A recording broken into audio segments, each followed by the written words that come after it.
Okay, तो हम start करते हैं। मेरी स्क्रीन शेयर हो रही है आपके साथ?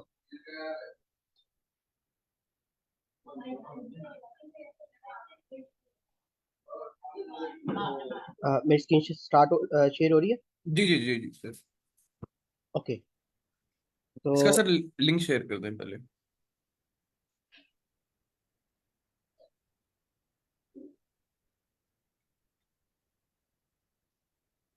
ओके, तो क्वेश्चन नंबर 695 है। कौन रीड करेगा इसको?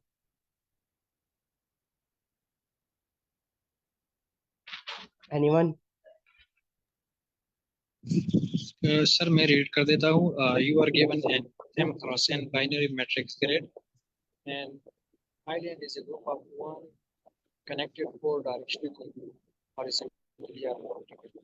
You may assume all four edges of the grid are surrounded by water. The area of an island is the number of cells with a value 1 in the island. Return the maximum area of an island in grid. There is no island, return 0. Okay, तो इसको कोई summarise करना चाहिए कि करना क्या है हमने एट द एंड? सर मुझे जो समझ आया उसमें तो ये है कि हमने बेसिकली देखना है कि वंस के थ्रू हमें आइलैंड की लोकेशन पता लगती है। तो हमने देखना है कि अगर वंस हॉरिजॉन्टली या वर्टिकली कनेक्टेड है तो हमने उसमें से मैक्सिमम एरिया रिटर्न करना है। अब यहाँ अगर हम एग्जांपल नंबर 1 को देखें तो मुझे जो समझ आ रहा है वो तो ये है कि ये आइलैंड है जिसका मैक्सिमम एरिया है 6। और उन्होंने ये रिटर्न किया हुआ है क्योंकि एग्जैक्टली, हॉरिजॉन्टली या वर्टिकली कनेक्टेड होना लाजमी एग्जैक्टली। मेनली आप हॉरिजॉन्टली वर्टिकली को भी भूल जाएं। सिंपली ये कि अगर कनेक्टेड वंस है ना सारे, है। तो इट मीन वो एक आइलैंड है कंप्लीट। फॉर हम्म एग्जाम्पल यहाँ पे देखें तो आप इसको भूल जाएंगे कनेक्ट कैसे है, हॉरिजॉन्टली या वर्टिकली। जस्ट हम्म कनेक्टेड है, इट मीन ये हम्म फोर एरिया इसका। ये हम्म जस्ट किल है, इसका वन है। ये फाइव है तो ये फाइव है, ये फोर है, ये सिक्स है, ये फाइव है। तो हम्म मैक्सिमम एरिया सिक्स वाला है। हम्म, तो हमने एक्चुअली इसको रिटर्न करवाना है, मतलब ठीक। एरिया को रिटर्न करवाना है एरिया कि को रिटर्न सिक्स कर। एरिया आ रहा है हमारे पास। ठीक है? हम्म, बात समझ आ रही है जी। सबको? यस सर, समझ आ रही है। और उन्हें वो एक एक्सप्लेनेशन भी दी हुई है कि इसका एरिया इसके साथ जोड़ नहीं सकते क्योंकि ये उस तरह कनेक्टेड है, हॉरिजॉन्टली या वर्टिकली कनेक्टेड नहीं है। बिल्कुल, बिल्कुल। क्योंकि दरमियान में एक, आप ये कह लो कि दीवार में एक ओशन है। ये सारा का हम्म सारा पानी पानी है, और ये डिफरेंट आइलैंड्स जो है ना सेपरेट पड़े हैं। तो मतलब इसलिए वो डायगनली कनेक्टेड जुड़े नहीं हो नहीं है। सकते, डायगनली बिल्कुल, कनेक्टेड नहीं हो सकते। बिल्कुल। ओके, नो, हमारे पास ये तो काम हो गया। समझ लगी कि हमने करना क्या है। अब करना कैसे है? अगर कोई अप्रोच शेयर करना चाहिए, किसी के माइंड में आ रही हो कि हम किस तरह वैसे देख सकते हैं। तो मुझे जो समझ आ रही है वो तो ब्रूट फोर्स होगी कि हर रो बाय रो जाएं और वन हमें मिला है तो उसकी चारों डायरेक्शंस में जाके देखें। लेकिन उसमें तो मेरे ख्याल से टाइम लिमिट एक्सीड आ सकती है बड़े टेस्ट केस पे, कि रो बाय रो जाए। जब भी वन आए, फॉर एग्जांपल मैं यहाँ से चलना शुरू हुई, पहले यहाँ आया, फिर अब मैं आ गया इधर, तो मैंने कहा इसके राइट पे भी देखो, इसके एक पीछे वाली पोजीशन पे भी देखो लेफ्ट पे, और इसके एक नीचे वाली पोजीशन पे भी इब्राहिम, देखो। एक्चुअली चलेगा इसी तरह। हम्म उसकी रीजन ये है, जब भी आपको ग्रिड गिवन होती है ना, हम्म तो उसका ट्रेवर्स करने का एक ही वे है। हम्म ठीक है? कि आप एक लूप जो सी है वो उसके कॉलम्स पे लग रही हो, और एक लूप उसके मतलब रोज पे चल रही हो। हम्म ठीक है? हम्म तो अब बाकी रिमेनिंग बात है कि जैसे आपने कहा कि अगर वन मिल रहा है, तो इन दैट केस हम इस तरफ भी देखें, हम इस तरफ भी देखें, इसके अपर की तरफ भी देखें, और इसके लोअर की तरफ भी देखें। क्योंकि हम्म डायगोनली इसलिए नहीं देखना कि वो कनेक्टेड नहीं है, जैसा ये है। हम्म हम्म ठीक है? तो काम इसी तरह चलेगा।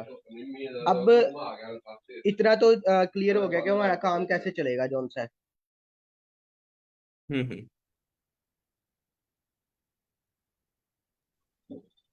तो इतना तो हमें ये क्लियर हो गया कि हमारा जो सा काम चलना कैसे है एट द एंड, और आउटपुट क्या आनी है। मतलब ये भी क्लियर हो गई कि आउटपुट हमने एरिया रिटर्न करवाना है।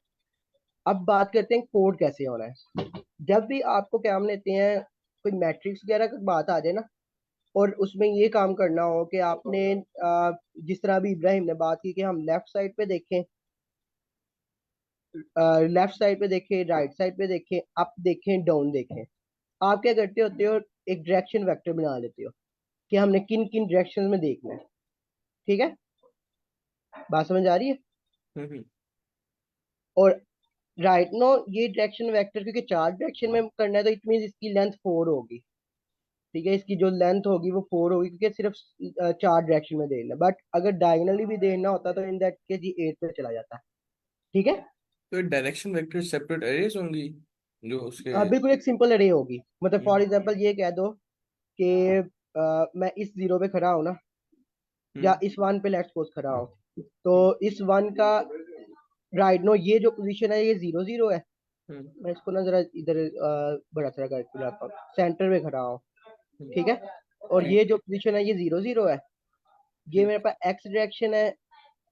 ठीक है। और ये मेरे पास वाई डायरेक्शन है।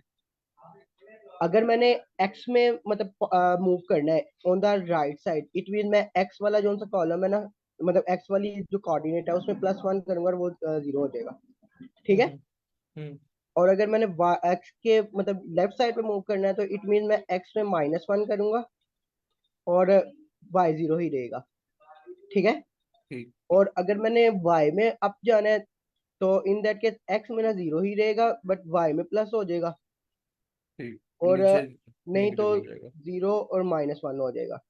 हम्म, ये नहीं बात सर, सबको क्लियर है? नहीं ये वाली तो क्लियर है। ठीक, मैं ये क्वेश्चन था कि हर हर एलिमेंट के लिए बेसिकली हम चार सेपरेट एरेज रखेंगे कि राइट। नहीं नहीं, मेनली हम एक ग्लोबल एरे डिक्लेयर कर देंगे डायरेक्शंस की, और उसके अकॉर्डिंगली हर एक एलिमेंट पे वो ट्रैवर्स करके देखेंगे जब भी वन आएगा। ये वाली बात क्लियर है? ये डायरेक्शन मैं किस तरह करके सेट कर रहा हूँ? सर दोबारा एक्सप्लेन प्लीज। ओके।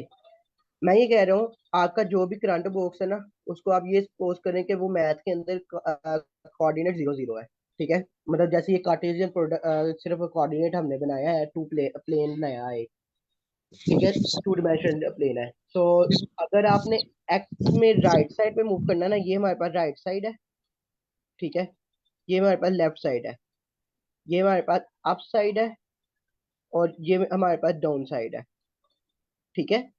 तो आप ये सपोज करके चल रहे हैं कि ये जो सेंटर है ना, ये एक्चुअली आपका मतलब आइलैंड का कोई वन आया आपके पास। आप ये सपोज करके चल रहे हैं। नो, अब ये उसकी जो पोजीशन थी वो 0 0 थी। और अब मैंने ये साथ ये पोजीशन ली है कि अगर राइट के मूव करना है तो उसकी पोजीशन में क्या फर्क आएगा, अगर आपने लेफ्ट में मूव करना है तो पोजीशन में क्या फर्क आएगा, अप में करना है तो क्या फर्क आएगा, और डाउन में करना है तो क्या फर्क आएगा। ठीक है। क्लियर है? जी सर।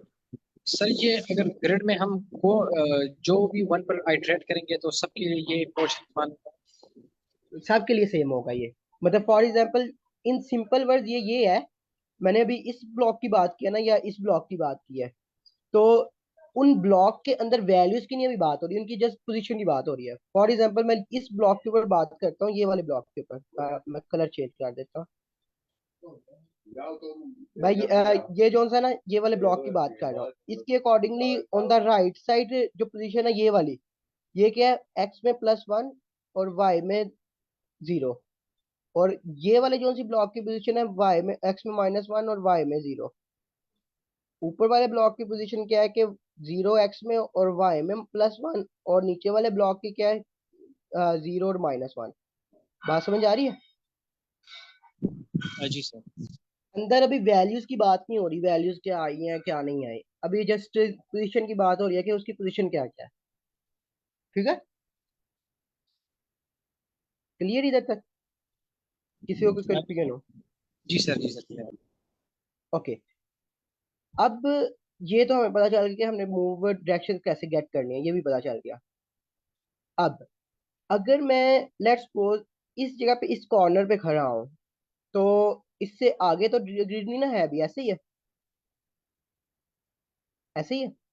जी और सर। इससे ऊपर भी नहीं है अभी, या सेम एज इट इज अगर मैं इस कॉर्नर पे खड़ा हूँ तो इसके ऊपर कॉर्नर में भी नहीं है और इधर लेफ्ट साइड पे भी नहीं है अभी, ऐसे ही है। या इनकी बात करें तो इन पे भी यही काम है, इन सब पे लेफ्ट साइड नहीं है अभी, और इस पे ना लेफ्ट है और ना डाउन है, सेम एज इट इज, इस पे ना डाउन है ना राइट है, और इन सब पे राइट नहीं है अभी। ठीक है। और इन पे अप नहीं है। बात समझ आ रही है मैं क्या कह रहा हूँ? जी सर। ठीक है। ये मतलब हमारा ग्रिड सिर्फ इतना है। तो हम्म इट मीन्स कि जब भी आपने डायरेक्शंस को चेक करना है ना, आपने ये मेक श्योर करना है कि आप ग्रिड के अंदर रहे, क्योंकि अगर ग्रिड से बाहर जाएंगे ना तो इंडेक्स आउट ऑफ बाउंड का एरर आ जाएगा। ठीक है, मतलब इंडेक्स आउट ऑफ बाउंड का एरर का से मुराद ये है कि आपका कोड एग्जीक्यूट नहीं होगा उस जगह पे। मतलब रो के सेकंड एलिमेंट से सेकंड लास्ट तक चलाएं, मुझे तो ये समझ आता है, फर्स्ट एलिमेंट के लिए चेक अ, ना करें उस तरह। आप सेकंड एलिमेंट से जरूरी नहीं कि सेकंड लास्ट तक चलाएं। हम्म। मेनली ये है कि अगर आप आपका जो सी पोजीशन आती है, क्योंकि पोजीशन तो हमें पता है ना ये क्या है। हम्म। अगर मैं इस पोजीशन की बात करता हूँ, ये क्या है, 1 और 0, ऐसे ही है इसके परस्पेक्टिव से। ठीक है, और अगर ऊपर वाले की बात करूँ तो 0 और 1, ठीक। ऐसे ही है। तो मैंने ये मेक श्योर करना है कि ये वाली जो सी पोजीशन मतलब आ रही है ना, ये वाली ओवरऑल वो क्या हो, इस मतलब डायरेक्शन से जो सा ना इसके क्या हम लेते हैं, अंदर रहनी चाहिए, ग्रिड के अंदर रहनी चाहिए, बाहर नहीं, आउट नहीं होनी चाहिए। ठीक है, क्लियर। ठीक। ओके, तो हमारे पास 3 चीजें हमने जो सी है ना मेक श्योर कर ली कि एक तो डायरेक्शन वेक्टर बनाना है, सेकंड ये हमने जो सी कंडीशन वगैरह देखनी है, थर्ड आपने सिर्फ तब लूप लगानी है जब आपके पास 1 होगा, मतलब चेक लगाना है। ठीक है, क्लियर।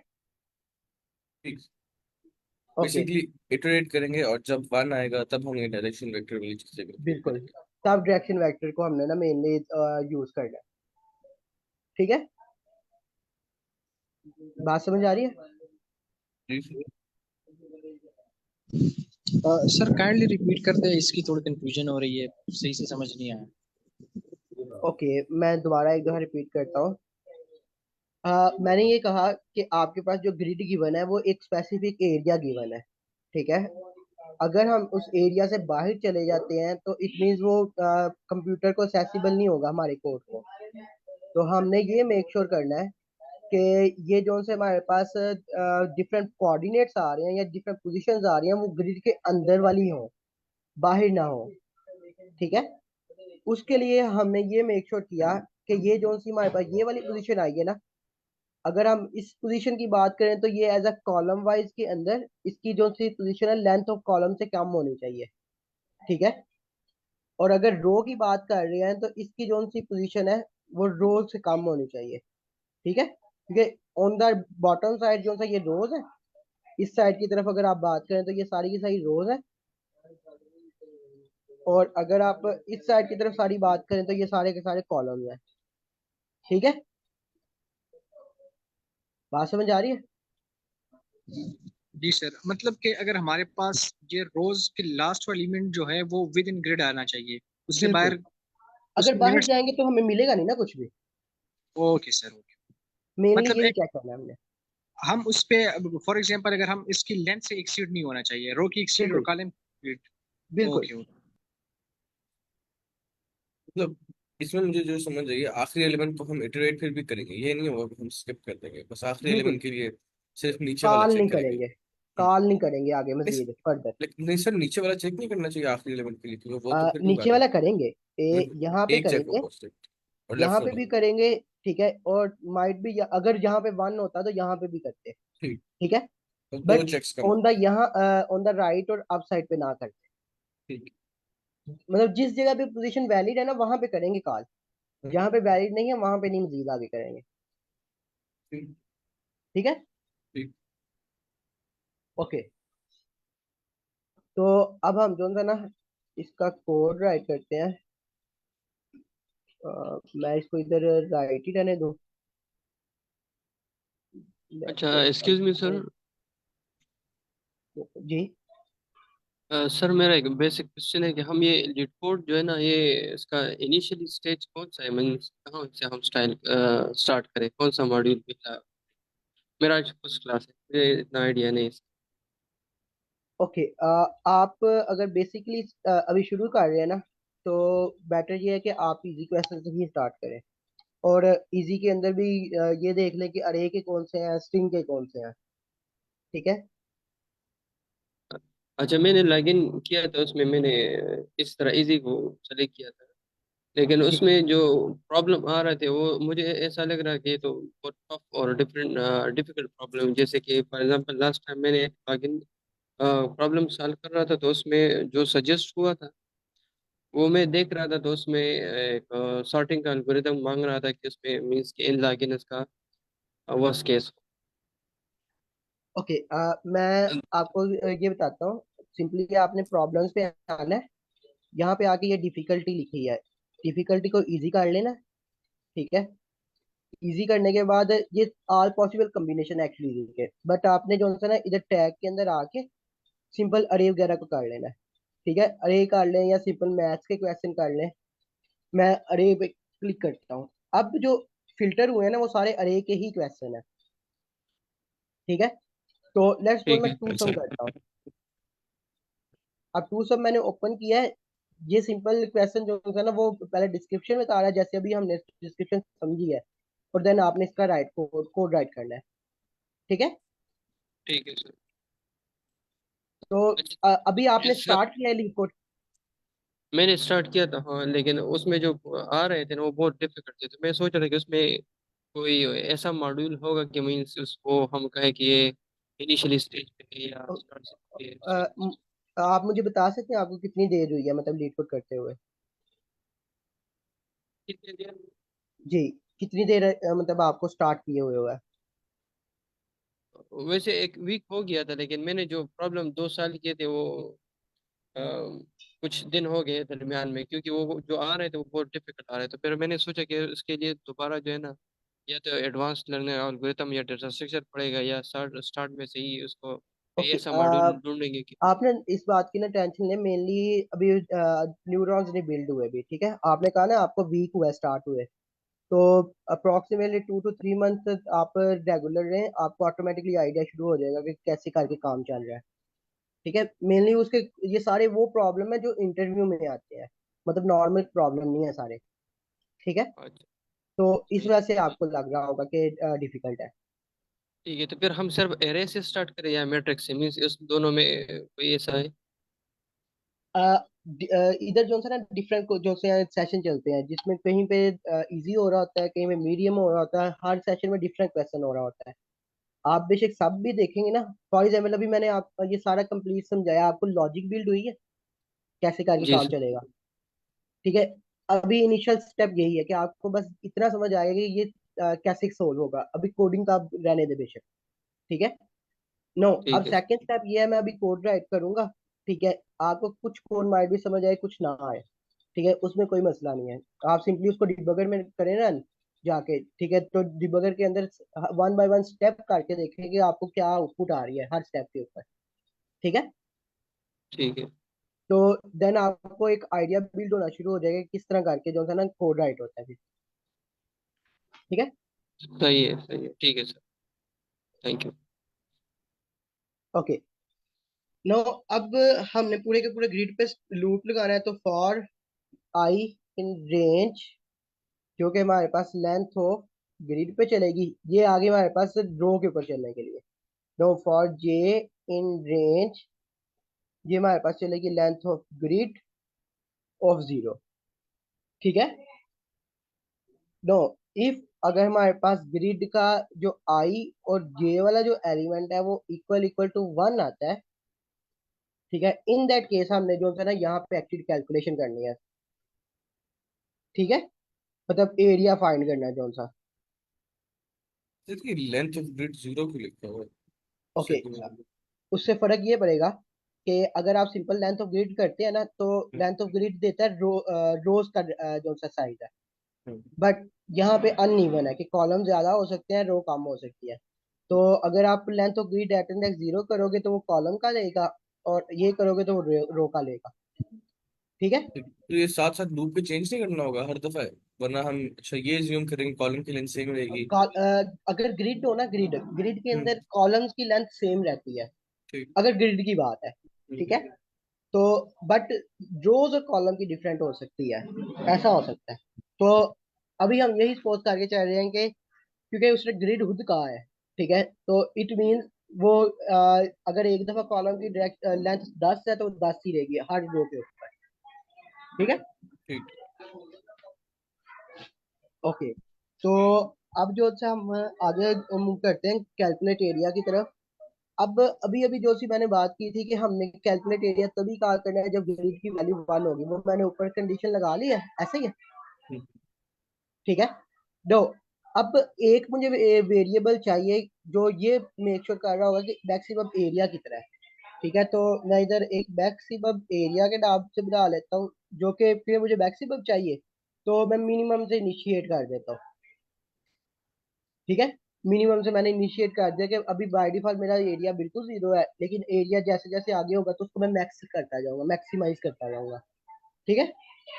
नो, अब करंट जो सा एरिया है, करंट एरिया वो मेरा इनिशियली जो सा ना वो जीरो है, ठीक है। अब मैंने एक यहाँ पे फंक्शन कॉल करता हूँ, कैलकुलेट एरिया के नाम से, ठीक है। और उसके अंदर मैंने पास कर देना है क्या क्या, एक आई, मतलब आई से मुराद क्या है कि ये वाली करंट पोजीशन जो सी है। फॉर एग्जाम्पल अगर मैं इस जगह पे खड़ा हूँ, इसको मैं थोड़ा इरेज करता हूँ यहाँ से, पहले 1 के ऊपर आ रहा हूँ मैं, मेरी जो सी इनिशियल वैल्यू थी वो क्या थी, वो यहाँ से स्टार्ट हो रही थी, आई की वैल्यू जो सी है वो जीरो है, और जे की जो सी वैल्यू है वो क्या है, यहाँ से शुरू हो गया, 0, 1 और 2, ठीक है। और मुझे यहाँ पे आके आई की वैल्यू 0 और जे की वैल्यू 2 के ऊपर 1 मिला है, ठीक है। बात समझ आ रही है? हम्म, तो मैं क्या करूंगा, कैलकुलेट एरिया कॉल करूंगा और उसके अंदर मैं एक ग्रिड पास कर दूंगा। ग्रिड इसलिए पास करूंगा कि आगे मैंने मजीद कॉल करनी है, एक आई पास कर दूंगा, एक जे पास कर दूंगा, और एक साथ उसका ये करंट एरिया पास कर दूंगा, ठीक है। मतलब करंट एरिया इसको मैं अपडेट करूंगा साथ साथ, ठीक है। बात बेसिकली समझ आ इस रही है? इस फंक्शन के अंदर हम वो लॉजिक नेस्ट कर लेंगे ना, डायरेक्शन वेक्टर्स बिल्कुल, के लिए। हाँ बिल्कुल, मैं इस मेथड के अंदर उसकी मेनली लॉजिक इधर बिल्ड करूंगा, ठीक है। तो यहाँ पे मैं एक सिंपल कैलकुलेट एरिया के नाम से बना रहा हूँ, और उसके अंदर पहला एलिमेंट ग्रिड है, फिर आई है, फिर जे है, फिर करंट एरिया है, सेल्फ भी नहीं ठीक आएगा है। पैरामीटर में? सेंस तब आता है जब अगर मैं क्लास के अंदर बनाऊँ, मैं मेथड के अंदर मेथड बना रहा हूँ, अच्छा, ठीक है। ठीक ठीक, तो नेस्टेड करते अगर हैं। करना चाहें तो कर सकते हैं, फिर इन दैट केस की इंडेंटेशन यहाँ पे नहीं होगी, एक नंबर बैक होगी, यहाँ पे होगी, ठीक ठीक, नहीं नहीं, ठीक है। सही सही। तो ये हमारे पास आ गया करंट, मतलब मेथड का हेडर आ गया एक। अब हमने क्या करना है, जो मैंने कंडीशंस बताई थी, मतलब जो बेस के सिनेरियो थे एक्चुअली, वो कि आपका जो सा है वो जहाँ पे से बाहर नहीं जाना चाहिए, ठीक है। मतलब अगर इधर आ रहे हैं तो इधर से बाहर नहीं जाना चाहिए, अगर इधर खड़े हैं तो इधर से पीछे या ऊपर नहीं होना चाहिए, अगर इधर खड़े हैं तो नीचे नहीं होना चाहिए, ठीक है। बात समझ आ रही है? हम्म, अब ये हमारी सारी कंडीशंस लगेंगी पहले, कि इफ, एक तो आई ग्रेटर देन जीरो होना चाहिए, एंड आई जो का वो लेस देन होना चाहिए लेंथ ऑफ ग्रिड से, ठीक है। विच मीन्स आई के अकॉर्डिंगली देखना है। अब आई जो सा वो हमारे रोज की बात कर रहा है, तो आई जो सा है वो ग्रेटर देन जीरो होना चाहिए, विच मीन्स ऊपर की तरफ हम चेक कर रहे हैं कि ऊपर की तरफ हम ना जाए, ठीक है। तो बात लेंथ ऑफ समझ आ रही ग्रिड, ये लेंथ ऑफ ग्रिड -1 नहीं होना चाहिए? लेस देन जो, है? लेंथ ऑफ ग्रिड बराबर होगा, अगर इस तरह देखे ना, जैसे 1 1, तो इसमें अगर नहीं मैं, नहीं नहीं, मेनली अगर 5 है तो 5 से लेस होगी ना, तो वो इस वाले पे खड़ा होगा ना, एंड वाले पे आके। नहीं लेकिन अच्छा, हाँ अच्छा, आखिरी वाले का ट्रेवर्सल करना है, मैं समझ था आखिरी हाँ, वाले का स्किप करना आखिरी वाले का आल तो नीचे की तरफ और लेफ्ट की तरफ नहीं करना, बट उसके राइट और राइट की तरफ करना है, ठीक है। है। ठीक। तो अब हमारे पास ये हो गया कंडीशन रो के लिए, आई के लिए, ठीक है, कि ऊपर की तरफ देखे तो ऊपर की तरफ नहीं हमने जाना, और अगर हम आई जो सा लेंथ ऑफ ग्रिड इसलिए लगा रहे हैं कि नीचे की तरफ नहीं जाना, अगर मैं आई एंड पे खड़ा हूं तो आगे की तरफ मजीद नहीं जाना। तो अगर हमने बात समझ आ रही? जो ग्रेटर देन जीरो कर लिया, इससे तो पहले एलिमेंट का ट्रेवर्सल स्किप हो जाएगा ना, तो ये नुकसान नहीं होगा? हमने तो सारे एलिमेंट्स को ट्रेवर्स करना है, ओके, हम राइट, आखिरी तो वाले को भी कर आई रहे की हैं। वैल्यू हमारे पास अगर इधर खड़े हैं तो वो जीरो के बराबर होगी, हम्म, ठीक है। ठीक। ये मेनली चेक इसलिए लगाया है कि जब मैं यहाँ 1 पे खड़ा हूँ, ठीक है, 1 पे खड़ा हूँ तो मैं ऊपर की तरफ कॉल करूंगा एक दफा, ठीक है, बट मैंने उस तरफ नहीं जाना तो वो इधर से ही वापस हो जाएगा कि ये तो आउट ऑफ बाउंड जा रहे हो, आप बाहर वापस जाओ, ठीक ठीक। है। अच्छा, ये बेसिकली रो के लिए, ठीक। हाँ जी, वो मेनली जरा आगे होके इधर आके फिर चेक हो रहे हैं सारे, जब अगर इधर 1 मिल रहा है तो इस जगह पे, ठीक है। नो, ये तो हो गया रो का। अब आते हैं हम कॉलम के ऊपर। तो जे ग्रेटर देन 0 होना चाहिए and J greater than less than होना चाहिए लेंथ ऑफ ग्रिड ऑफ 0 से। इट मींस अब जे के अकॉर्डिंगली चेक करना है आपने। मैं इसको इरेज करता हूँ दोबारा एक दफा।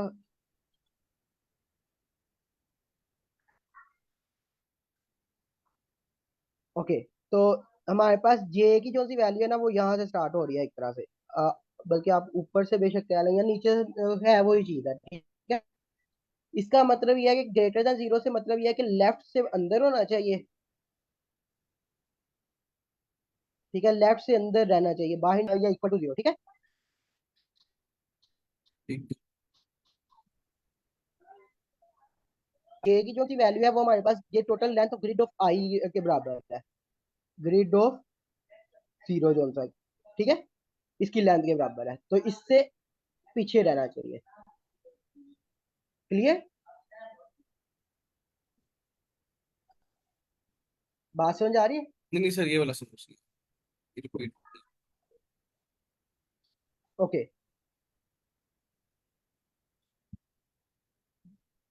इसको या तो हम ना एक वे तो यही है कि हम इसी तरह देखते जाए, या इसको सिंपलर भी कर सकते हैं। कंडीशन ही मसला कर रही है ना, ऐसे ही है। हम्म। ओके, ओके, इस कंडीशन को हम चेंज कर लेते हैं, हम इसको इजी कर लेते हैं। अगर तो लेस देन 0 हो गया तो बाहर निकल गया, इट मींस छोड़ दो, कंडीशन ओल्ड में ले जाते हैं, ठीक है। ऐसे कर देते हैं। अब जरा अंडरस्टैंड हो रहा है? लेस मतलब देन जीरो अगर लेके। 0 से लेस हो, हम्म। अगर लेस देन 0 हो गया तो वापस चले जाएगा, मतलब इसके अंदर रिटर्न आएगा कि वापस चले जाओ, आप गलत कर रहे हो, ठीक है। लेकिन same less as than it is zero, अगर less J than less zero then कैसे होता है, होगा? हमारा तो लूप शुरू ही जीरो से हो रहा है, तो लेस देन जीरो तो कभी आ ही नहीं सकता। अगर इस जगह पे आके मैं जब कॉल करूंगा तो वो लेस देन 0 हो सकता है।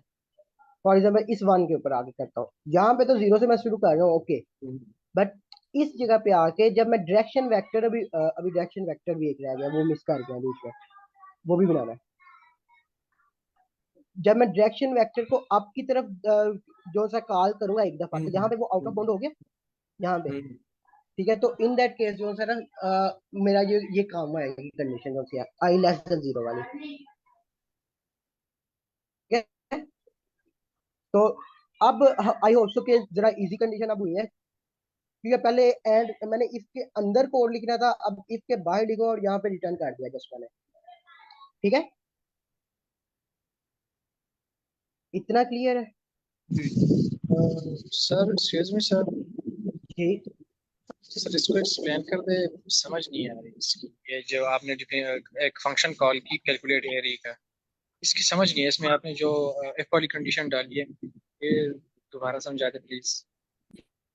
ओके, मैं इसको जरा क्लियर करता हूँ, एक मिनट, मैं इसको दोबारा समझाता हूँ।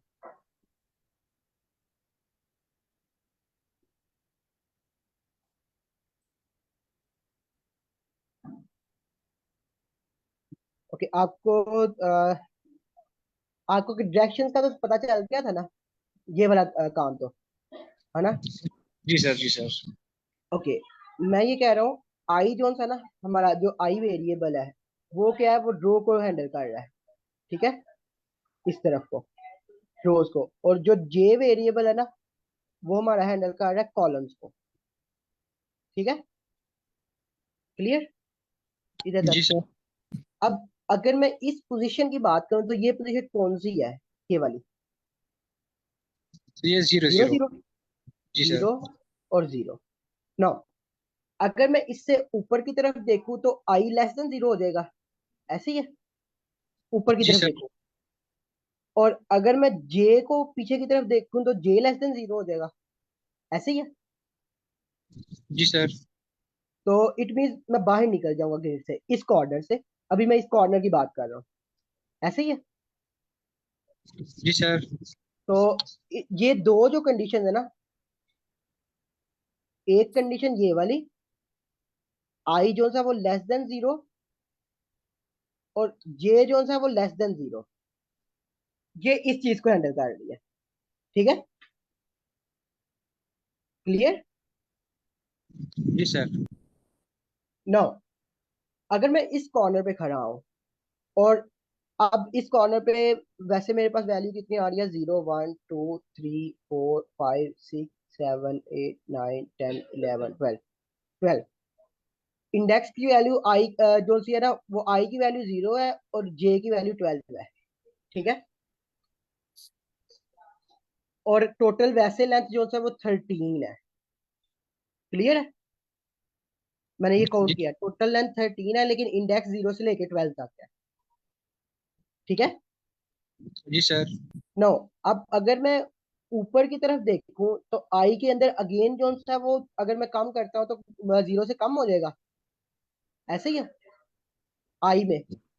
जी सर। तो उसके लिए ये कंडीशन अगेन हैंडल करेगी। और अगर मैं आगे की तरफ जाता हूँ तो जे जो है वो greater than equal to length की हो जाएगा, मतलब इक्वल टू लेंथ हो गया ना, ऐसे ही है। जी सर। तो इट मींस अब ये वाली कंडीशन और आई की कंडीशन इस कॉर्नर को हैंडल कर रही है। ठीक है, जी सर। अगर मैं इस कॉर्नर की बात करूं तो इसमें जे जो है वो ग्रेटर वाला है और आई भी ग्रेटर वाला है, ऐसे ही है। मतलब अगर बाहर निकल आता हूं जी तो सर। उसके लिए ये वाली कंडीशन है, I greater than length of grid और J greater than length of grid इस कॉर्नर के लिए। ठीक है, अच्छा, जे तो इक्वल नहीं होगा लेंथ ऑफ ग्रिड के, वो 13 पे आ मतलब जाएगा। इक्वल टू या greater than equal to mainly. मैं असल में इसमें ये सोच रहा था ना कि हम ऑप्टिमाइज करने के लिए ग्रेटर वाला तो हटा सकते हैं या वर्स्ट केस में सिर्फ इक्वल ही हो सकता है ना, मेनली ग्रेटर तो कंडीशन कभी ही भी नहीं लगाएंगे होगा। ना, आप नहीं इक्वल टू ही नहीं। सिंपल लगा लो, हम्म, ओके है। ठीक। मतलब अगर इक्वल टू भी लगाएंगे ना, क्योंकि इन वर्स्ट केस सिनेरियो उसने इधर ही आना है, इससे आगे वही तो वही मैं जाएगा देख नहीं। रहा था कि इसलिए ठीक है, ग्रेटर ग्रेटर कभी नहीं आप होगा, इक्वल मैं टू भी वही लगा सोच। सकते हो, कोई मसला नहीं है उससे। हम्म, ठीक है, मैं जस्ट ये कह रहा हूँ बाहर निकल गया इट मीन ग्रेटर हो गया या इक्वल हो गया, तो वो उस चीज को मैं जैसे मतलब बोल रहे हैं ना उस तरह कंडीशन कर रहा हूँ। ठीक ठीक ठीक है, ठीक।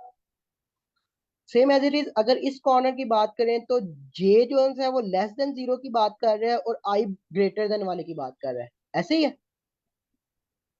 जी सर। अब कंडीशंस की समझ लग गई है कि क्यों क्यों लगाई हैं ये सारी कंडीशंस।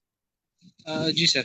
और सर एक क्वेश्चन मेरा यही है कि यहाँ पे अगर हम रिटर्न लगा रहे हैं तो रिटर्न के साथ हम कोई ना कोई कंडीशन लगा रहे हैं कि अगर ये ट्रू हो रहा है तो इसको रिटर्न कर दो, वरना इसको रिटर्न कर दो। तो यहाँ पे ये सिंपल रिटर्न का क्या मतलब है? सिंपल रिटर्न का मतलब ये है मजीद कैलकुलेशन अभी नहीं करनी, वापस जाओ। ठीक है, कोई काम नहीं करना, कोई चीज रिटर्न भी करवानी नहीं है। ठीक है, ओके सर। ओके। अभी तो ये कंडीशंस होगी, मतलब ये हमारी जो है ना ये कंट्रोल करेगी कि बाहर ना ग्रिड से निकले। अब वो वाली कंडीशन के हमने अगर कब रोक देना है, फॉर एग्जांपल अगर मैंने इसके लिए कॉल किया था इस वन के लिए, ठीक है, और मैं कॉल इधर आया तो इधर तो मुझे जीरो मिल गया, ऐसे ही है। हम्म, तो इट मीन ये मेरे पास एक फासला आ गया, मतलब सात कंसेक्टिव नहीं है अभी। तो इट मीन मैं यहाँ से भी रिटर्न कर दूं। एक और कंडीशन लगेगी कि अगर तो ग्रिड का आई जे जो सा है, क्या ग्रिड का आई जे के ऊपर जो वैल्यू पड़ी है वो इक्वल इक्वल टू जीरो आती है, ठीक है, तो नहीं तब भी आई रिटर्न। आई जे प्लस वन बोला नहीं, क्योंकि आई अगर ग्रिड के आई जे पे जीरो है तो वो तो ऐसी कंडीशन चलेगी ही नहीं।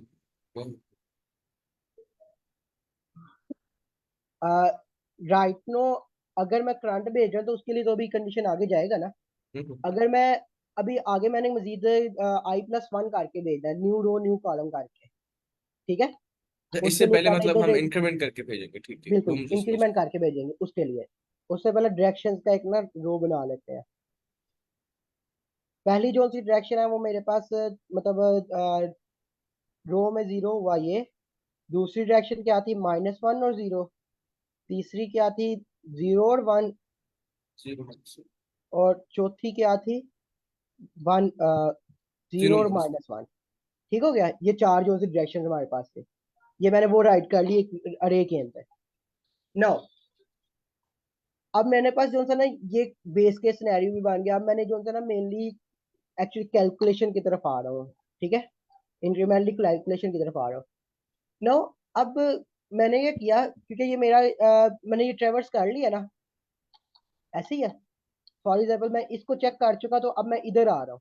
अब मैंने दोबारा इस पे नहीं आना, तो इसको मैं जस्ट मार्क एज डन करने के लिए ना, मैं कह रहा हूँ कि ग्रिड का जो सा आई और जे के ऊपर जो एलिमेंट है ना, वो इक्वल टू 0 कर दो अभी के लिए, ठीक है। तो वो हमने 0 हो ट्रैवर्स गया। कर लिया इसे। नो, करंट एरिया में +1 कर दो, कि मतलब एक आपके पास कॉलम ब्लॉक आ गया एरिया में, ठीक है, मतलब एक ब्लॉक आ गया एरिया में, समझ लग रही है। और अब जब एक दफा एरिया प्लस होगा, तो एवरी टाइम मैंने कहा था मैं एरिया को मैक्सिमाइज करता जाऊंगा।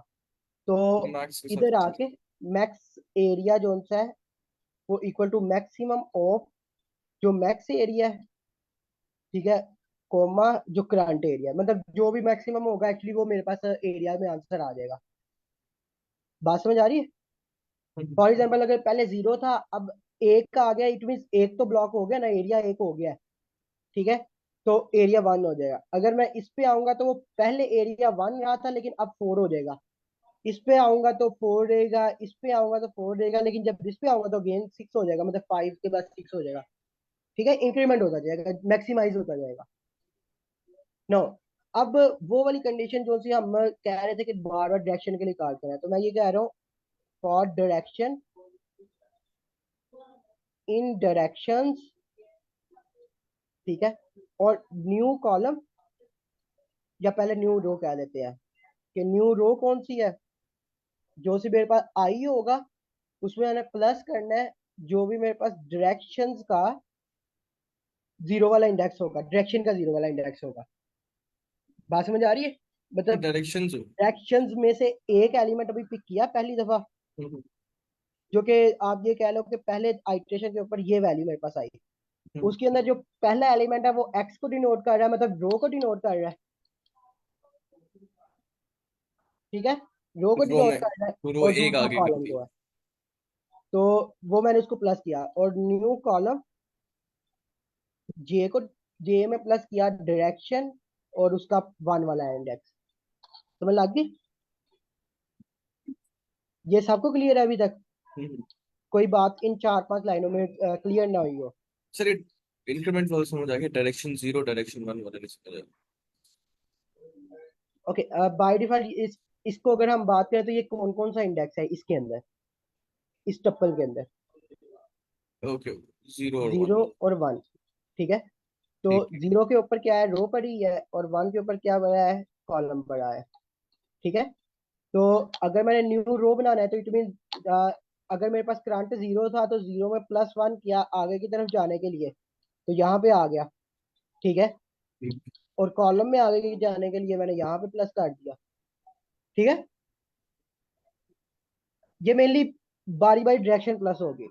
और ठीक। दोबारा से मैंने क्या करना है, कैलकुलेट एरिया वाले मेथड को कॉल कर देना, ठीक है। लेकिन इन दोनों अब के लिए। किसके लिए, ग्रिड और न्यू रो के लिए नो पहले, प्रॉब्लम। फिर न्यू कॉलम के लिए, और फिर जो सा मेरे पास आ जाएगा ये जो सी एरिया है, करंट एरिया जो सा है, ठीक है। बात क्लियर है सबको इधर जी तक। जी जी, यहाँ तक तो clear। ओके, तो जब मेरे पास ये वैल्यू अपडेट होती जाएगी, मैक्स एरिया ग्लोबली है तो वो अपडेट होता जाएगा, ऐसे ही है। ठीक एवरी आइट्रेशन के अंदर जब भी उसको मैक्सिमम मिला जाए तो वो मैक्सिमम हो जाएगा, क्योंकि उसके ऊपर मैक्सिमम का फंक्शन लगा है। मिनिमम तो वो कभी लेगा ही नहीं, जैसे ही वो मैक्सिमम होगा वो मैक्सिमम ले लेगा, ठीक है। तो एट द एंड आके जस्ट आपने क्या करना है, रिटर्न कर देना है मैक्स एरिया को।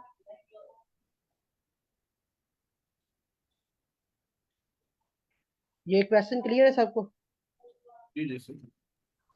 Sir, excuse me, kindly ये line number just a minute, समझा। मेनली एनएसएस, ओके, ग्लोबल लिखना पड़ेगा, सिंपली ग्लोबल मैक्स एरिया, और यही लाइन जो सी है इस मेथड के अंदर। हाँ जी, आप बताओ, ठीक है, तो आपने क्या क्या। ये Next, डिक्लेयर उसके साथ डिक्लेयर नहीं करना कोई, मुझे समझ नहीं आया। ग्लोबल मैक्स एरिया लिखे है तो इज इक्वल टू जीरो उसके सामने नहीं कर सकते। डिक्लेयर नहीं, अलग पाइथन लैंग्वेज। के अंदर एक्चुअली सिंटैक्स ऐसे काम नहीं करता अभी। ओके, कहाँ पे हम मिस्टेक कर रहे हैं? कहीं पे एक मिस्टेक हो रही है हमारे पास। For I in range length of grid और J in range length of grid, ठीक है। अगर मेरे ग्रिड ख्याल पे से वन पहले ही होता है, टेस्ट केस पे फेल। कौन से वाला? मैं कह रहा हूँ ये पहला टेस्ट केस है जिसको फेल हो गया, मतलब 5 आ रहे हैं ना, हाँ जी, 6 वो पे। पहले पे फेल हो रहा है। हम मिस्टेक कहाँ पे कर रहे हैं, मैं एक्चुअली वो देखना चाह रहा हूँ। हमारे पास एरिया आ गया, ठीक है। और वैल्यू जा रही है, ओके। और आफ्टर हमने जो डायरेक्शन क्रिएट की हुई हैं, ठीक है। डायरेक्शन हमारे पास ओके हैं, 0 -1 1, ठीक है। और देन हमारे पास ग्लोबल मैक्सिमम एरिया, अगर आई जो सा वो लेस देन हो या जे लेस देन हो। सेम एज आई जो सा वो greater than equal to grid हो जाए, या जे जो है greater than equal to grid हो जाए। और या ग्रिड का आई जे के ऊपर जो एलिमेंट पड़ा है वो जो सा 0 के बराबर हो जाए, तो इन दैट केस रिटर्न कर दो, ठीक है। क्योंकि जब 0 होगा तो इट मीन वो कंजेक्टिव नहीं रहा अभी। दैट जो सा हमारे पास करंट जो सा हमारे पास एलिमेंट है, करंट जो सा हमारे पास है, तो उसको जो सा अपडेट करो, ओके। तो हमारे पास ये वैल्यू आ जाएगी। देन एरिया हमारे पास मैक्सिमम हो जाएगा, ठीक है।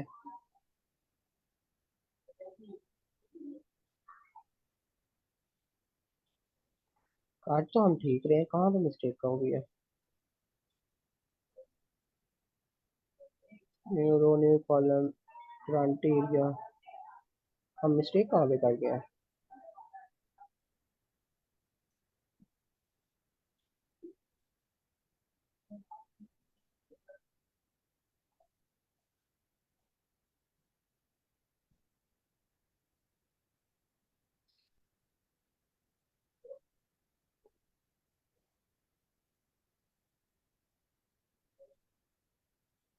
कहीं में मिस्टेक नजर आ रही है आपको? मैं नहीं कहीं पे सर, इंडेक्स वगैरह मिस कर रहा हूँ? मुझे सिंटैक्स में नहीं समझ।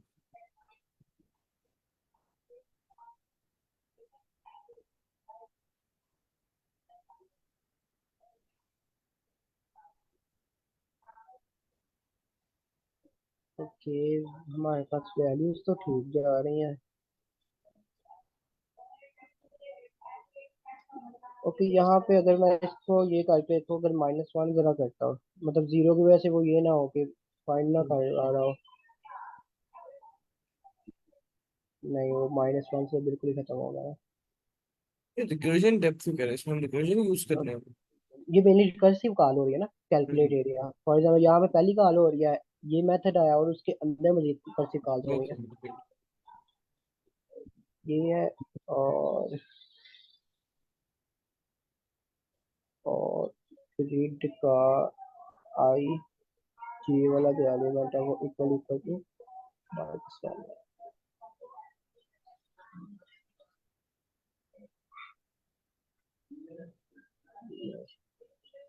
मिस्टेक कहीं इंडेक्स में ही आ रही है, जो भी मिल नहीं रही है। न्यू रो आई लिया और जे लिया।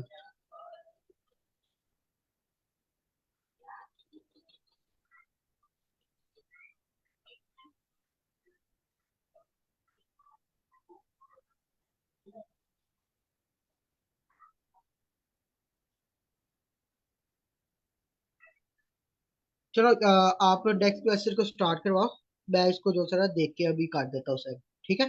डेली लॉजिक क्लियर है सबको? अगर कोई लॉजिक में कंफ्यूजन है तो वो पूछ सकता है कि कहाँ पे यस। मिस्टेक होते हैं। मैं एक दफा डिबगर में रन करके देख लेता हूँ। अ, किसी को कंफ्यूजन हो? ये सर लॉजिक भी तो क्लियर।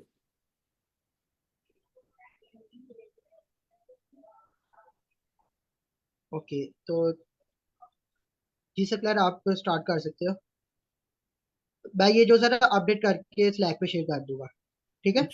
ओके। है। ओके।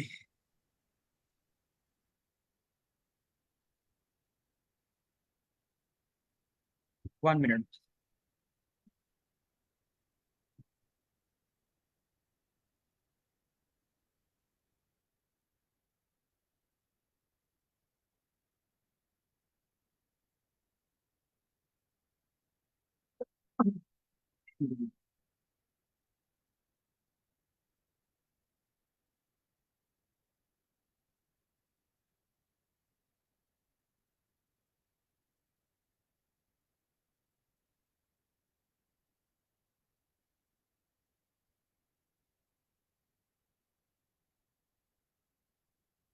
शेयर हो रही है स्क्रीन मेरी?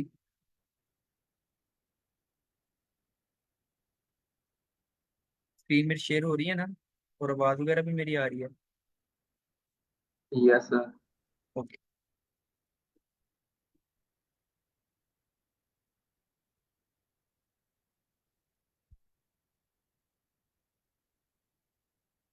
तो ये क्वेश्चन है कोर्स स्केड्यूल। ठीक, तो सबसे पहले इसे अंडरस्टैंड कर लेते हैं हम। तो यहाँ पे कहते हैं कि आपके पास you have a total of num courses, you there are total of, इतने आपके पास कोर्सेज हैं यू हैव टू टेक, जो आपको लेने हैं, लेबल्ड फ्रॉम 0 टू, जितने भी कोर्सेज हैं n-1, उनका उनको ये लेबल दिया हुआ है। ठीक है, इनपुट में देखें क्या दिया हुआ है, ये नम कोर्सेज दिया है जो कि एक इंटीजर है। इस केस में क्या है, टोटल कोर्सेज हमारे पास कितने हैं, 2 हैं जो कि हमने लेने हैं।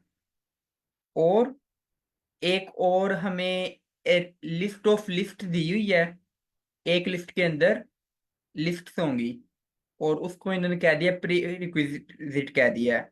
You are given an array prerequisites where prerequisites of I, जिसका हर एक एलिमेंट किसके बराबर है, अगर इसके बराबर हुआ ना तो इसमें जो ए ऑफ आई किसको डिनोट करा है, उसको डिनोट करा है जो कि हमने कोर्स लेना है।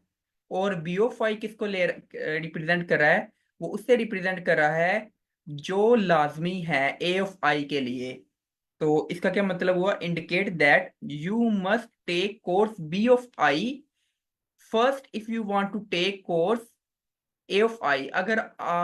अगर इस तरह आपको दिया हुआ ना, इस तरह अगर आपको दिया हुआ है, जैसे इस केस में क्या है 1-0 है, तो अगर तो आपने कोर्स 1 को लेना है ना, तो आपको कोर्स 1 को लेने के लिए ये प्री रिक्विजिट है कि आप वो कोर्स 0 को लें।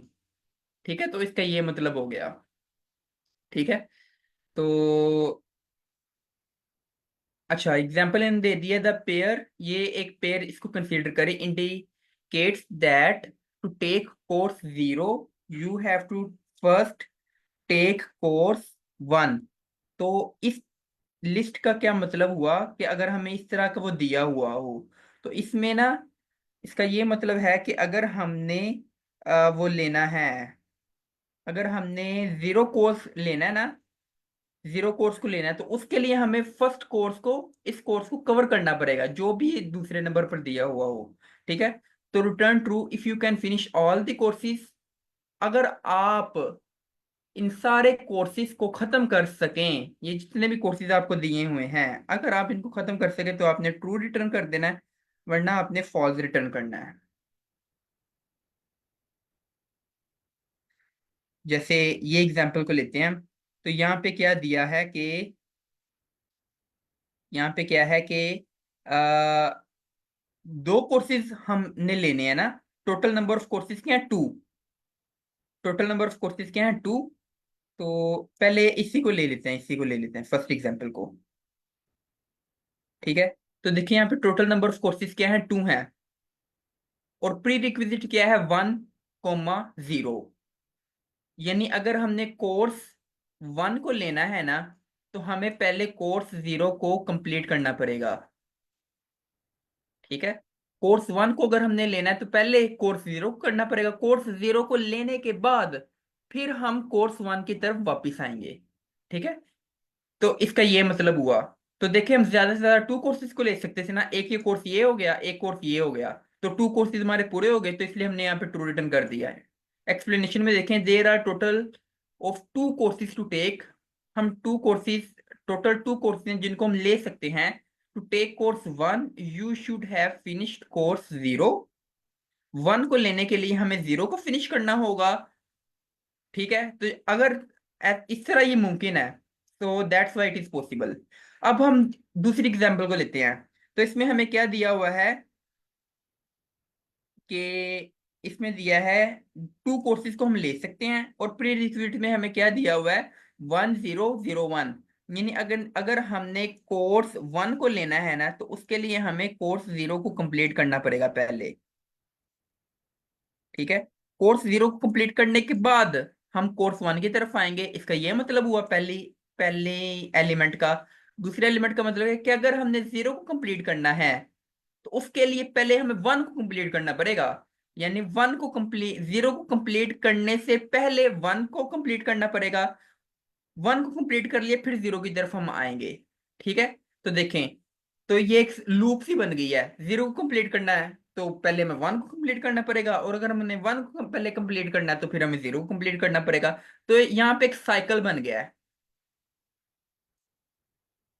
ठीक है, एक साइकिल बन गया है जो कि इम्पॉसिबल है। ऐसा हो ही नहीं सकता कि एक डिपेंडेंट हो दूसरे पर और दूसरा डिपेंडेंट हो पहले पर। तो अगर ये कंडीशन यहाँ पे बन गई है ना, तो इसका मतलब ये इन्फिनेटली चलता रहेगा चलता रहेगा। तो यहाँ पे हमने सिंपली रिटर्न कर दिया फॉल्स को। एक्सप्लेनेशन में देखें, there are total of 2 courses to take. 2 courses हैं जो कि हमने लेने हैं। To take course 1 you should have finished course 0, and to take course 0 you should also have finished course 1। और ये इम्पॉसिबल है, ऐसा हो ही नहीं सकता। तो इसमें बेसिकली मुझे समझ आ रही है, हमने वो देखने के अगर साइकिल आ रहा है फिर हमने हाँ फॉल्स रिटर्न कर देना, वरना अगर नॉर्मल तरीके से इस तरह असेंडिंग ऑर्डर में आ रहा है तो वो ट्रू रिटर्न कर। तो जी, बेसिकली साइकिल फाइंड कर। हाँ। तो इस केस में ना सर्कुलर डिपेंडेंसी आ गई है। एक हमने पहले भी क्वेश्चन किया हुआ है कि जिसमें हमें वो सवाल दिया हुआ था, सिंपल सा वो है था, इजी सा। तो उसमें हमने देखना था कि ग्राफ के अंदर क्या कोई साइकिल आ रही है। अगर तो साइकिल आ रही है तो हमने रिटर्न कर दिया ट्रू, और अगर नहीं तो फॉल्स। तो वो कुछ और था, ये कुछ और कोर्स है। कुछ और तरह का सवाल है। ठीक है, अब हम थोड़ी सी इसको मजीद एक्सप्लोर कर लेते हैं। तो हमें क्वेश्चन का तो समझ में आ गया है, ऐसे ही है। ठीक है, तो कॉन्स्टेंट्स को देख लेते हैं हम। कॉन्स्टेंट्स में क्या है कि जो टोटल नंबर ऑफ कोर्सेज होंगे ना, वो 1 से लेकर 2000 तक होंगे। ठीक है, हमें समझ में आता है, वेरी गुड। और जो ये प्री रिक्विजिट की लेंथ होगी ना, यानी इसके अंदर नंबर ऑफ एलिमेंट्स होंगे, वो कितने होंगे, वो अप टू 5000 तक हो सकते हैं। वेरी गुड, इसकी भी समझ आ गई हमें। और इसका जो हर एक एलिमेंट होगा उसकी लेंथ 2 ही रहेगी। यानी उसके अंदर नंबर ऑफ कोर्सेज 2 ही होंगे। अगर हमने इस कोर्स को लेना है तो हमें इस कोर्स को पहले फिनिश करना पड़ेगा। तो उसके उसकी हर एक एलिमेंट की लेंथ, जो कि खुद में एक लिस्ट है, उसकी लेंथ क्या होगी, 2 होगी। ये भी मतलब समझ में आता है हमें। बेसिकली एक कोर्स का एक ही प्रीरेक्विजिट होगा, मल्टीपल नहीं होंगे हाँ जी, इस प्रॉब्लम में। ठीक। ठीक है। और जो ए होगा, जो पहला कोर्स होगा, वो 0। ए और बी को अगर मैं बताऊं उनकी क्या वैल्यू हो सकती है, तो वो उन्होंने बता दिया है। उसकी जो वैल्यू होगी ना, वो जीरो से लेके नम जीरो कोर्सेज से के बराबर लेके दरमियान वो होगी। ठीक। एन, नम कोर्सेज को मैं यहाँ पे कह देता हूँ एन। तो वो एन के से छोटी रहेगी।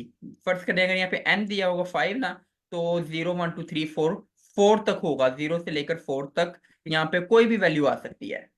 ठीक है, और all the pairs prerequisites are unique. ये जितने भी पेयर्स हमें दिए गए होंगे वो यूनिक होंगे। ठीक है, ये सारा कुछ समझ में आ गया। इससे अब मतलब कुछ, आसानी होगी कि रिपीटेड काम से हम बच जाएंगे ना, क्योंकि पेयर यूनिक है, हमें वो नहीं चेक करना पड़ेगा। हाँ, ठीक है। चल, अब तो आप इसकी अब अप्रोच किससे करेंगे? अब हिंट्स को, पहले हिंट को देख लेते हैं। This problem is equivalent to finding if a cycle exist in a directed graph. Directed graph को मैं पहले समझाता हूँ। If a cycle exist, no topological order exist. अगर साइकिल एग्जिस्ट करता है तो फिर कोई भी टोपोलॉजिकल ऑर्डरिंग एग्जिस्ट नहीं करती, अगर साइकिल एग्जिस्ट करता है तो। And therefore it will be impossible to take all the courses. इसका मतलब हमें आखिर में समझ आएगा अगर हम बीएफएस की तरफ जाते हैं तो। ठीक है, तो इस क्वेश्चन को सोल्व करने के 2 तरीके हैं। Number 1 is DFS, depth first search. DFS and number 2 is BFS। इनमें जो इजी वाली अप्रोच है वो DFS है और इसे ही हम पहले नंबर पर सोल्व करेंगे, ठीक है। और इसके बाद शायद हम BFS को भी सोल्व कर लें, ठीक है, दूसरे नंबर पर। तो जो DFS है ना, DFS में हमने सिंपली क्या चेक करना है, साइकिल को चेक करना है। हमने क्या करना है, साइकिल को देखना है, CYCLE, ठीक है। तो हमने साइकिल को मॉनिटर करना है। जैसे ही हमें कोई भी साइकिल मिली वैसे ही हमने फॉल्स को रिटर्न कर देना है, नहीं तो हमने चलते रहना है। तो ये DFS में हम इसको देखेंगे। जो BFS है ना, इसके लिए हमने एक कॉन्सेप्ट समझना होगा जिसका नाम है टोपोलॉजिकल सॉर्ट। टोपोलॉजिकल सॉर्टिंग, ठीक है, ये एक एल्गोरिदम है। इससे पहले हमें समझना होगा BFS को करने के लिए, ठीक है। तो पहले हम DFS को समझ लेते हैं, ठीक है। उसके बाद अगर टाइम मिला तो BFS की तरफ आ जाएंगे, नहीं तो मैं ये लैदा समझा दूंगा आपको, ठीक है। तो DFS की तरफ आते हैं। तो DFS अप्रोच में किस तरह हम कर सकते हैं, तो देखें।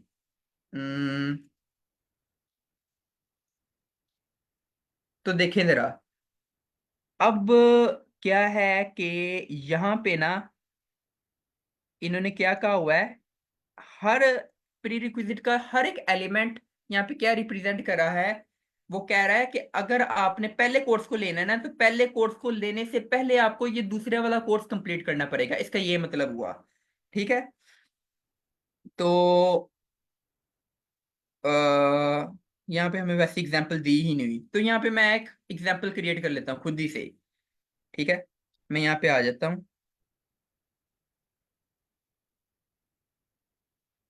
1 मिनट प्लीज। यहाँ पे मैं एग्जांपल ना ये खुद ही से क्रिएट कर लेता हूँ, वो एग्जांपल दी ही नहीं हुई।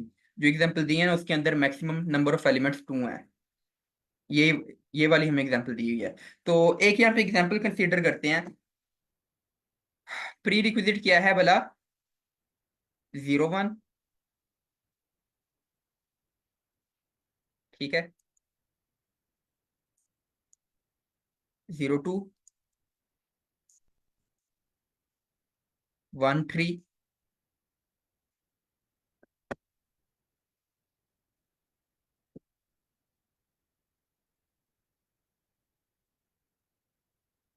34,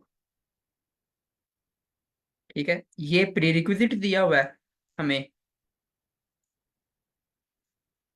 और नंबर ऑफ कोर्सेज क्या दिया हुआ है हमें, 5 दिया हुआ है। नम कोर्स क्या है, 5 है। Sir yes. सही है, तो आपने सारे ये नंबर्स लिखे हैं। अगर आप ये इधर लेफ्ट साइड पे टेक्स्ट का एक ऑप्शन होगा उसके अंदर लिखते हैं ना, तो वो ये काफी क्लियर नजर आ रहे हैं। ठीक है, मैं इसका ग्राफ बना देता हूँ अभी, फिर आपको तो सही समझ में आ जाएगा। ठीक है सर। इसी का मैं ग्राफ बनाने लगा हूँ। तो देखिए यहाँ पे क्या क्या हुआ, 01, जीरो जो है, जीरो को कवर करने के लिए आपको 1 को कवर करना पड़ेगा, ठीक है। जीरो को कवर करने के लिए आपको 1 को कवर करना पड़ेगा, ठीक है। और एक ये हो गया, और एक ये है, जीरो को कवर करने के लिए आपको एक कोर्स को कवर करना पड़ेगा जो कि क्या है, 2 है, ठीक है। ये हो गया। तीसरे में क्या कहते हैं, 1 को कवर करने के लिए आपको 3 को कवर करना होगा पहले, ठीक है। तो यहाँ पे मैं 3 को बना देता हूँ, ये 3 आ गया। और फिर कहते हैं 1 को कवर करने के लिए आपको 4 को भी कवर करना पड़ेगा, तो यहाँ पे 4 को भी मैं बना देता हूँ, ठीक है। और यहाँ पे कहते हैं 3 को कवर करने के लिए भी आपको 4 को कवर करना जरूरी है। तो ये एक ग्राफ बन गया हमारे पास, ठीक है। अब इसके अंदर देखें के ना, क्या हम इसको कर सकते हैं कंप्लीट। तो देखें यहाँ पे कोई वो ना, यहाँ पे देखें जरा, नंबर ऑफ कोर्सेज क्या है, 5 हैं। तो अब देखें कि अगर हमने 0 को कवर करना है तो ये और ये है।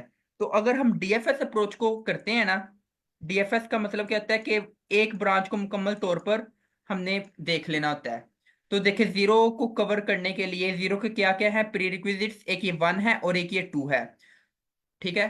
तो हम क्या करेंगे, हम ना एक वो कर लेते हैं, हम एक लूप चलाएंगे, लेकिन किस पर, पहले ये देख लें। जीरो है ना, जीरो को कवर करने के लिए हमें वन चाहिए, और वन को कवर करने के लिए हमें थ्री चाहिए, थ्री को कवर करने के लिए हमें फोर चाहिए, और फोर को कवर करने के लिए हमें कुछ भी नहीं चाहिए। यानी फोर्थ इस कवर कर सकता हूँ। यानी इसकी जो प्री रिक्विजिट है ना वो एम्प्टी है। ठीक है, थ्री को कवर करने के लिए फोर चाहिए, वन को भी कवर करने के लिए फोर चाहिए, लेकिन फोर को कवर करने के लिए हमें कुछ भी नहीं चाहिए। तो यानी ये जो है ना, ये वाला कोर्स, इसको तो हम वैसे ही कंप्लीट कर लेंगे। ठीक है, तो यहाँ पे एक बेस कंडीशन हमारी बन गई कि अगर हमारा जो ये है ना, ये वाला नोड, अगर उसकी जो एडजेसेंसी लिस्ट हुई, अगर कोई भी दी हुई हमें, यानी उसकी जो प्री रिक्विजिट लिस्ट हुई, अगर वो एम्प्टी हुई, अगर वो क्या हुई, एम्प्टी हुई, तो हमने क्या रिटर्न कर देना है, ट्रू रिटर्न कर देना है। एक ये बेस कंडीशन बन गई यहाँ पे। ठीक है, सिमिलरली टू के केस में भी यही है, टू किसी पर डिपेंड नहीं करता, तो टू के केस में भी इसकी जो प्री रिक्विजिट लिस्ट है वो चूंकि एम्प्टी है, इसलिए हमने यहाँ पे भी ट्रू को रिटर्न कर दिया। एक कंडीशन तो ये बन गई। ठीक है, अब हम पता क्या करते हैं, हम यहाँ पे एक हैश टेबल क्रिएट कर लेते हैं। ठीक है, पहले मैं आपको थोड़ा सा डाटा स्ट्रक्चर का ओवरव्यू दे दूं। ये मैंने यहाँ पे ग्राफ बना दिया, इसको यहीं पर रखें। मैं अब आपको डाटा स्ट्रक्चर का ओवरव्यू देने लगा हूं। मैं यहाँ पे एक data structure hash map create कर लेता हूं, और हैश मैप के अंदर मैं हर कोर्स का,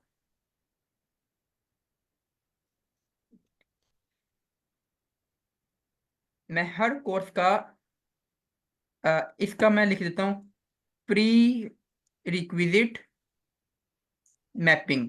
ठीक है, ये मैंने इसका नाम दे दिया। ठीक है, तो यहाँ पे नंबर ऑफ कोर्सेज क्या है, फाइव है ना, तो यहाँ पे जो होगा ना, टोटल नंबर ऑफ कोर्सेज क्या होंगे, फाइव होंगे, zero, one, two, three, four और फाइव।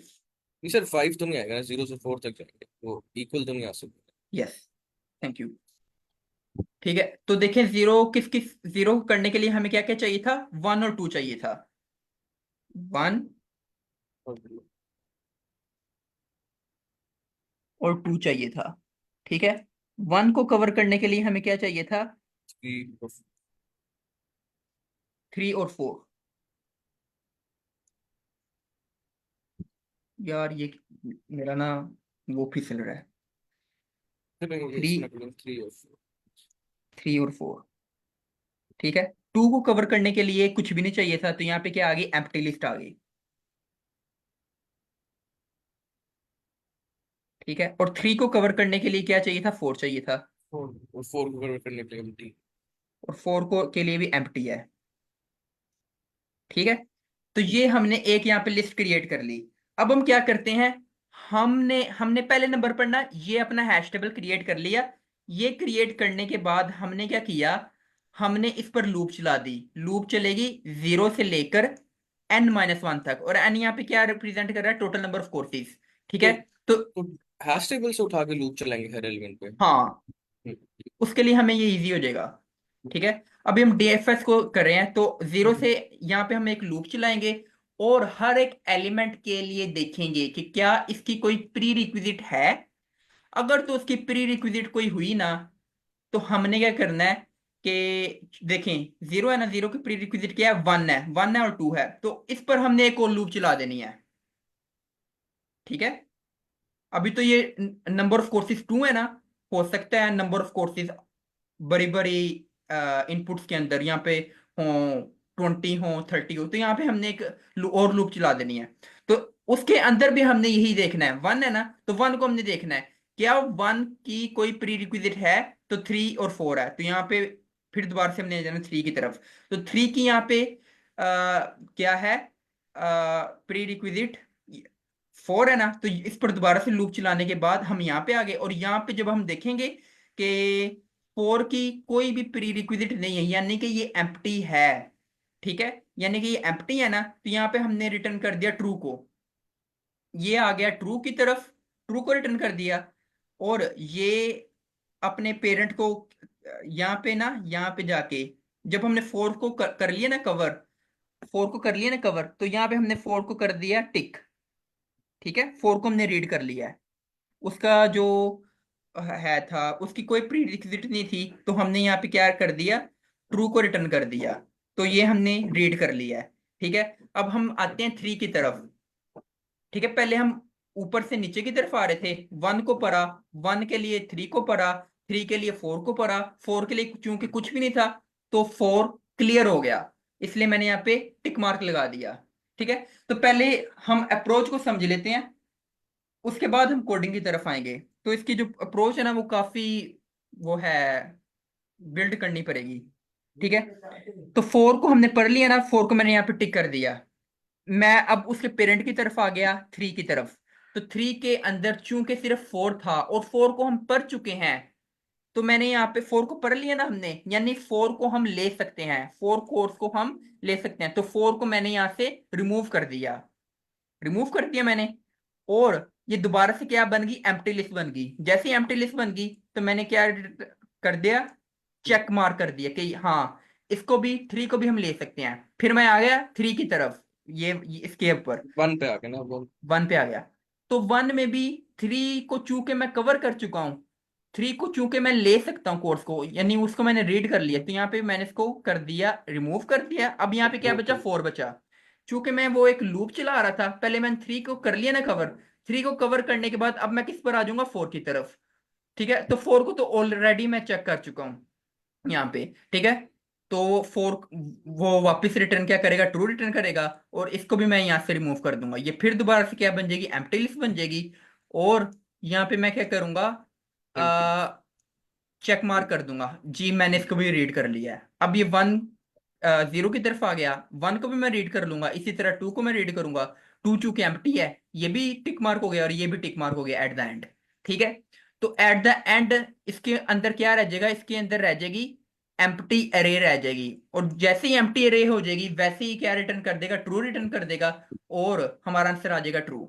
ठीक है, और अगर तो एम्प्टी अरे नहीं आती तो फॉल्स कर देगा किसी। हाँ, नहीं नहीं, वो है कि वो जो होंगी ना बाकी कंडीशंस, हम्म। जैसे ही मुझे वो लूप मैंने देख ली उसी के अंदर, हम्म। अभी मैं उसी अच्छा वो उसी का पहले मैं से ट्रू फॉल्स रिटर्न कर देगा। हाँ, तो वो फॉल्स ही रिटर्न हो जाएगा। मैं यहाँ पे एक और आपको एग्जांपल दे देता हूँ, ये आपको आ गया ना समझ।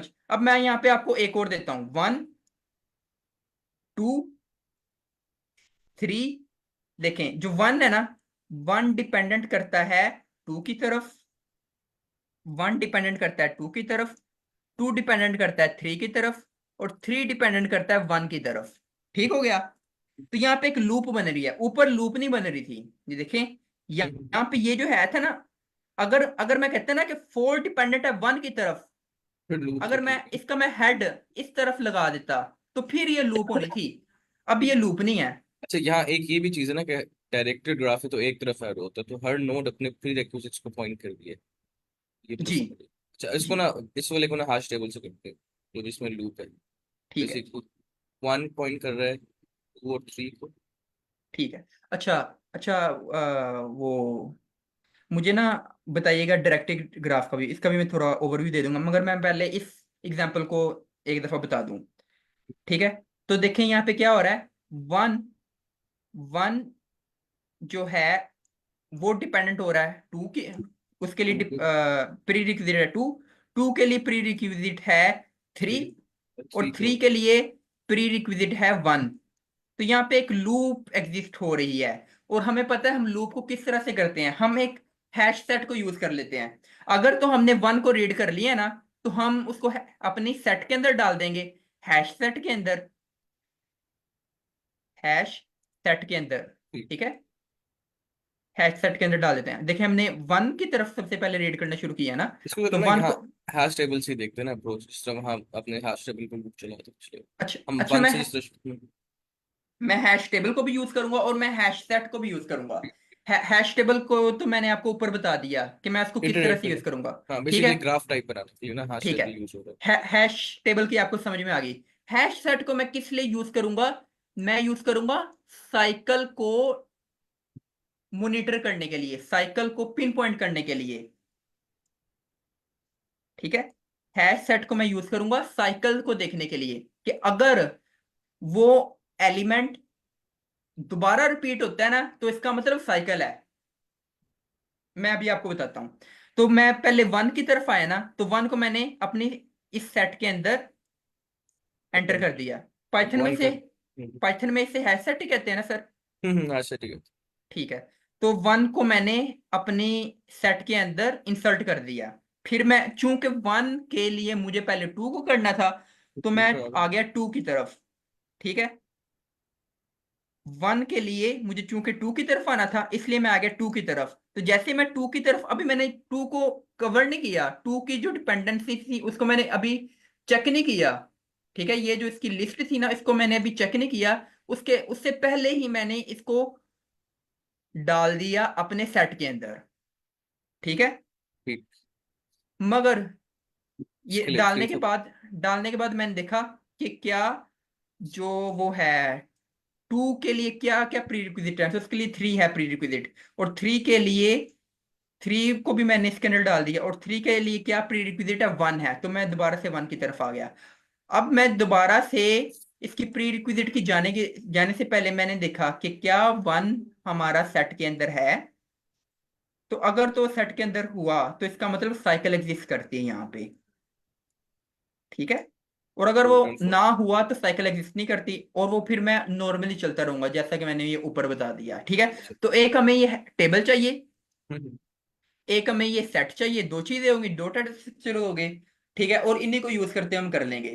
ठीक अच्छा है। तो इसमें आपको ये जी अच्छा इसमें जो मुझे मेन चीज समझ आई ना, हैश टेबल तो हम इसलिए यूज कर रहे हैं ताकि वो एक ऑर्डर बाय ऑर्डर जिस तरह ग्राफ बन जाए, उस पर ट्रेवर्स कर सके। और मेन हैश सेट इसलिए यूज कर रहे हैं ताकि अगर कोई एलिमेंट फिर से आ रहा है तो हम चेक कर सके। तो हैश सेट में हम ओ वन टाइम में चेक कर सकते हैं ना, इसलिए मुझे तो मेन चीज ये समझ आई। हाँ और बिल्कुल। सेट और जो मुझे पहले कंफ्यूजन थी वो ये थी कि सेट में मैं समझा था कि सेट में हम तब ऐड करेंगे जब उसके सारे हम बेसिकली प्री रेक्विजिट्स ट्रेवर्स कर चुके हो, लेकिन इस तरह नहीं है। हमने जब भी कोई एलिमेंट नया आया तो हमने उसको सेट में बस ऐड कर देना, ये नहीं देखना कि उसके प्री रेक्विजिट्स कंप्लीट कर लिए हैं हमने या नहीं, बट डायरेक्टली सेट में ऐड कर देना। जी ऐसी है।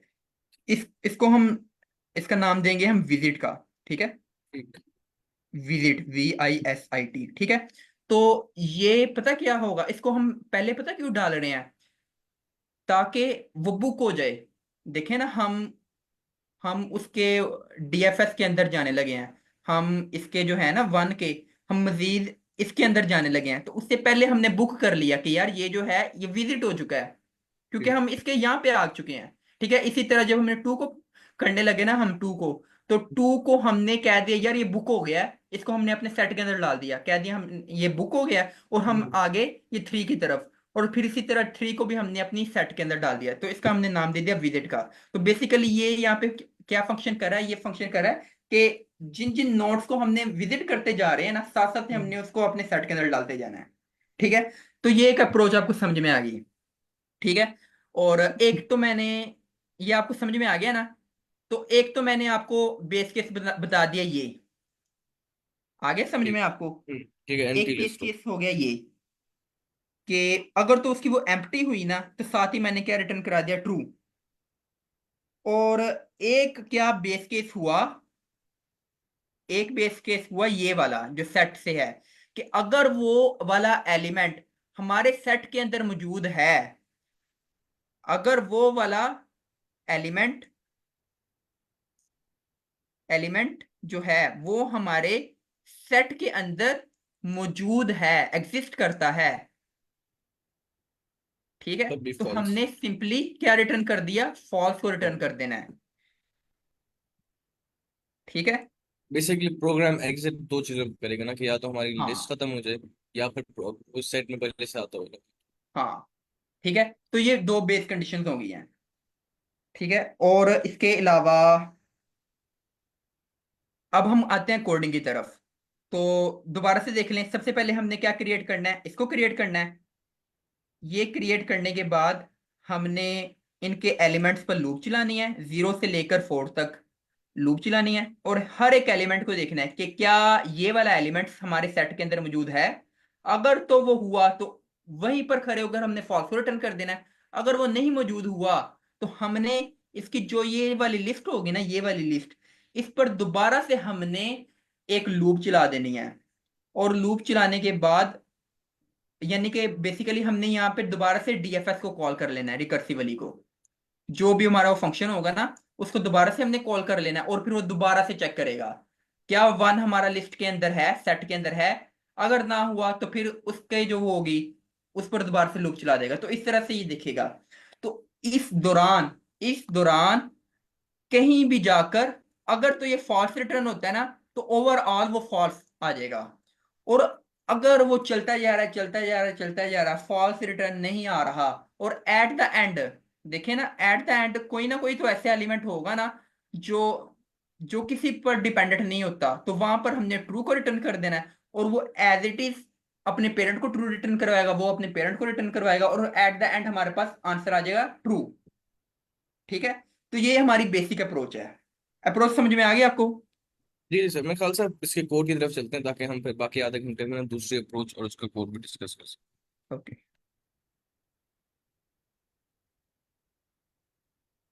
ठीक है। तो क्या है कि सबसे पहले तो हम वो क्रिएट कर लेते हैं, हैश टेबल क्रिएट कर लेते हैं यहाँ पे। ठीक है। और इसको मैं दे देता हूँ प्री मैप। और उसके अंदर क्या था, उसके अंदर हमने क्या करना था, की के तौर पर हमने वो फिल करना था 0 से लेकर 4 तक। और वैल्यू में हमने क्या करनी थी, एक और लिस्ट फिल करनी थी। ठीक है। तो यहाँ पे मैं क्या कह देता हूँ, आई, शुरुआत में मैं एम्प्टी कर रहा हूँ। ठीक है। मैंने एक लूप चला दी, फॉर आई इन रेंज, अगर यहाँ पे 5 है ना, अगर यहाँ पे 5 है ना, 5 है ना, तो वो 0 से लेकर 4 तक चलेगी। और हर एलिमेंट के लिए वो क्या इनिशियलाइज करा देगी, एम्प्टी लिस्ट इनिशियलाइज करा देगी। सर ठीक इसमें है। लेंथ भी लिखेंगे ना, range length of number courses, length नहीं होगा इस केस में? जी। रेंज नहीं नहीं नहीं, जो ये है ना नम कोर्सेज, ये अच्छा हाँ हाँ, वो तो इंटीजर मैं ही है। पहले इंटीजर है, ठीक ठीक। ठीक है। तो ये हो जाएगा। उसके बाद हमने इसको पॉपुलेट कर लेना है। अच्छा, पहले केस में सिर्फ वो चार बन रहे हैं बेसिकली, अगर हम हाँ, एग्जांपल 2 पे देखें पहले ना। केस में वो इनिशियलाइज हो रहा है, हाँ मगर ठीक है। हर एक के साथ ये एम्प्टी लिस्ट हो रही है। दूसरे केस ठीक। में हमने एक और लूप लगा देते हैं। ठीक है। तो जो होगा ना, हम प्री रिक्विजिट पर लूप लगाने लगे हैं। तो इसका जो ठीक एक ठीक। पहला वाला एलिमेंट है ना, ये वो वाला है जो कि हम लेना चाहते हैं, वी वांट टू ठीक टेक इट। है। हाँ लेकिन जो ये ठीक है, वो दूसरे तो वाला है, ये क्या है, वैल्यू है ये तो। वो है जो इस कोर्स की प्री रिक्विजिट्स हैं। तो मैं क्या कहता हूँ, पहले वाले को मैं कह देता हूँ कोर्स, दूसरे वाले को मैं कह देता हूँ प्री रिक्विजिट्स। ठीक। और लूप मैंने किस पर चलानी है, इन, इस पर चलानी इन्यूमरेट। है, इस पर मैंने चलानी है। ठीक है। फिर सर इन्यूमरेट नहीं करेंगे ना, इन्यूमरेट करेंगे ना, उससे दो मिलते हैं। पाइथन में ये ऑटोमेटिकली हो जाता है ना, ओके।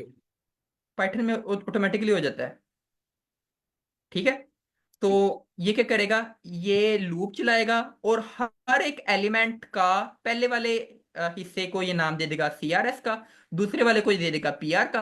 और हर एक एलिमेंट के लिए मैं क्या कर रहा हूँ, मैं कर रहा हूँ जो मैंने ऊपर ये मैप क्रिएट किया है ना, मैं कहता हूँ कि यार ये जो है ना, उस कोड कोर्स से रिलेटेड, उस कोड से रिलेटेड उसके अगेंस्ट जो प्री जो भी वो लिस्ट है ना, उसके अंदर मैंने अपेंड कर दिया प्री को।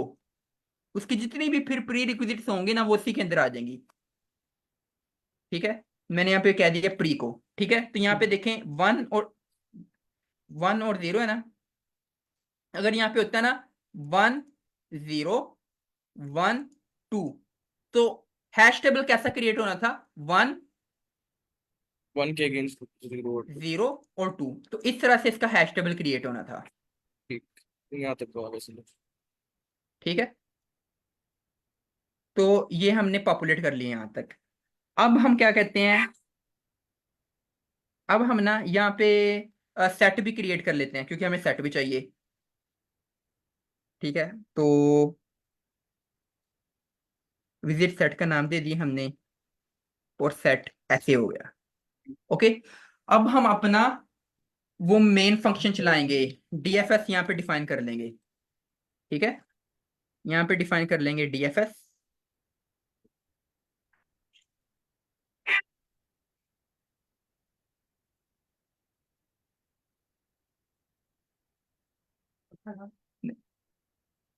यहाँ पे हम अपना वो डीएफएस फंक्शन चला लेंगे और डीएफएस में वो वही सारा कुछ करेंगे जो मैं आपको पहले बता चुका हूँ। और एट द एंड हम क्या करेंगे, डीएफएस ये हो गया ना, इसको मैं बाद में बताता हूँ। डिफाइन डीएफएस फंक्शन, यहाँ पे हम वो फंक्शन डिफाइन कर लेंगे। और आप, मैंने आपको यहाँ पे क्या कहा था, यहाँ पे हम लूप चलाएंगे, ये जो हम मैं क्रिएट आपको करेंगे बताऊँ, ना, ठीक है, मैं जीरो आपको से बताऊँ।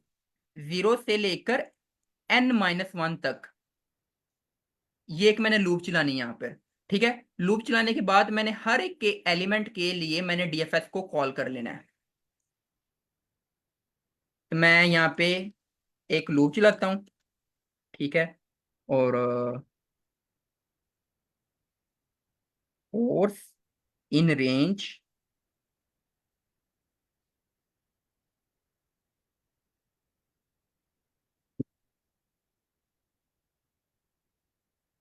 ठीक है। तो फोर्थ ये था ना, तो मैं क्या कहता हूँ कि अपने हाथ उसको स्टेबल मैंने से लेना पड़ेगा। हर एक एलिमेंट के लिए ना, हर एक कोर्स के लिए मैंने डीएफएस को चला दिया यहाँ पे, डीएफएस CRS मैंने चला दिया। ठीक है, और जो भी ये रिटर्न करते हैं ना, वो मैं यहाँ पे रिटर्न करा दूंगा। ठीक है, अब मैं यहाँ पे आ जाता हूँ डीएफएस को डिफाइन करने की तरफ।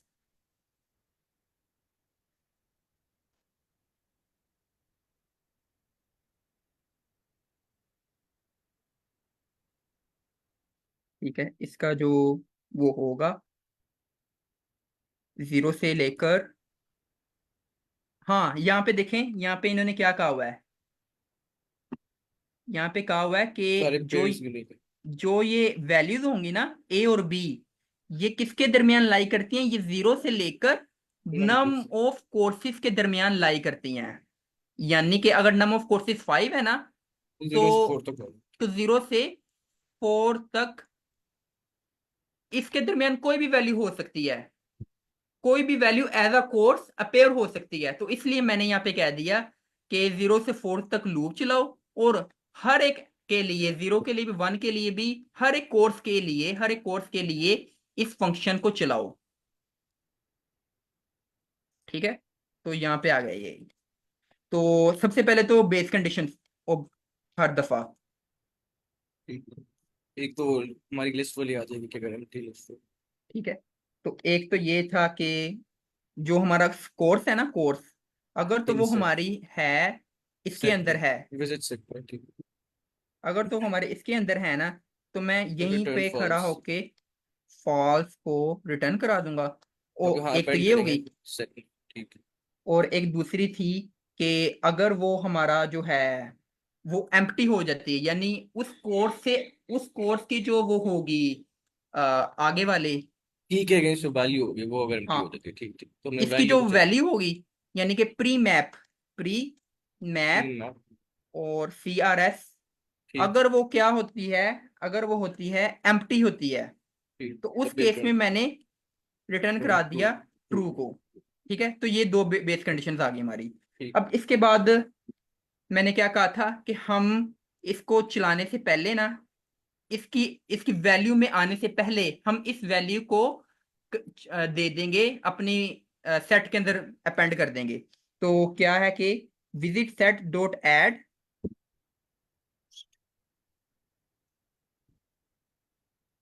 और इसके अंदर उस वैल्यू को मैंने ऐड कर दिया।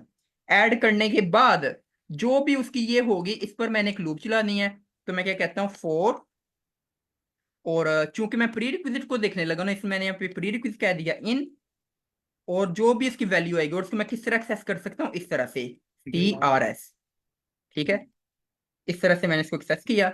और यहाँ पे जाके मैंने क्या कहा कि अगर तो देखें, अगर कहीं भी मुझे वो फॉल्स आ जाता है ना, कहीं भी मुझे फॉल्स आ जाता है, तो मैं वहीं उसी पॉइंट पर ना मैं फॉल्स को रिटर्न करा देता हूँ। और अगर मुझे through out the array, through out the रे। देखिए अभी यहाँ पे 2 एलिमेंट्स है ना, हो सकते हैं यहाँ पे 20 एलिमेंट्स हों, ठीक है। तो उस केस में मुझे हर एक एलिमेंट के लिए चेक करना पड़े, मुझे पहले पहली के लिए चेक करना पड़े कि क्या वो हमारी विजिट सेल के अंदर है। अगर नहीं हुआ तो फिर मैं आगे चलूंगा। तो हर एक एलिमेंट को पहले मुझे चेक करना पड़ेगा कि क्या वो हमारी विजिट सेल के अंदर तो नहीं है। तो अगर तो हमारी नहीं ना हुई तो फिर उसके बाद मैं ट्रू को रिटर्न करूंगा। मतलब क्या, मुझे यहाँ पे एक चेक लगाना पड़ेगा, इफ नॉट डीएफएस पीआरई।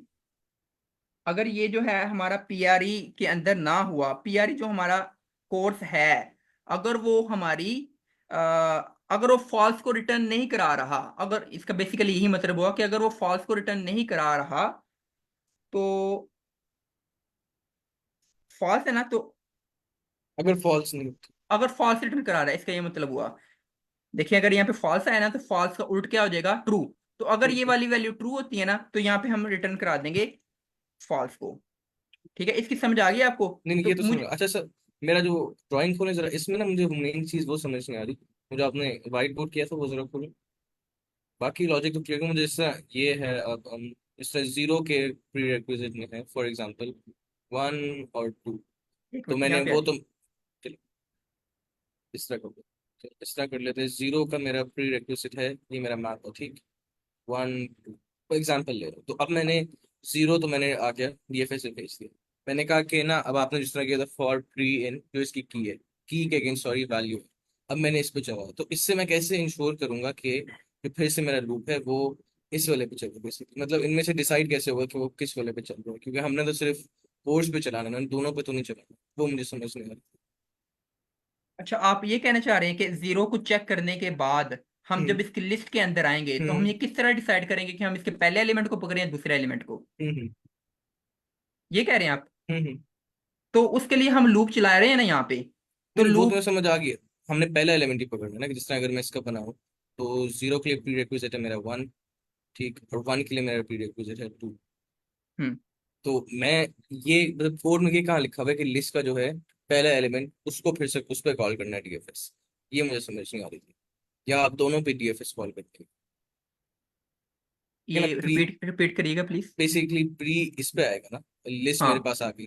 तो मैंने हाँ, क्या दोनों पे लूप, दोनों को डीएफएस कॉल करनी है, या दोनों में सिर्फ एक पे डीएफएस कॉल करनी है? ये मैं समझ नहीं पा रहा, क्योंकि दोनों पे कोड करनी है बारी बारी। दोनों पे। अच्छा अच्छा, ठीक। दोनों पे करनी है बारी बारी। हाँ हाँ हाँ, ठीक ठीक। और यहाँ पे मैंने कंडीशन कर दी, मैं पहले दोनों पे चला तो रहा हूँ, दोनों पे मैंने डीएफएस चला तो रहा हूँ, मगर मैंने यहीं पे खड़े होकर चेक कर लिया यार वो ठीक है, फॉल्स तो अगर नहीं कोई रिटर्न फॉल्ट, करा रहा, ठीक ठीक ठीक, वो क्लियर। फॉल्स तो नहीं कोई रिटर्न करा रहा।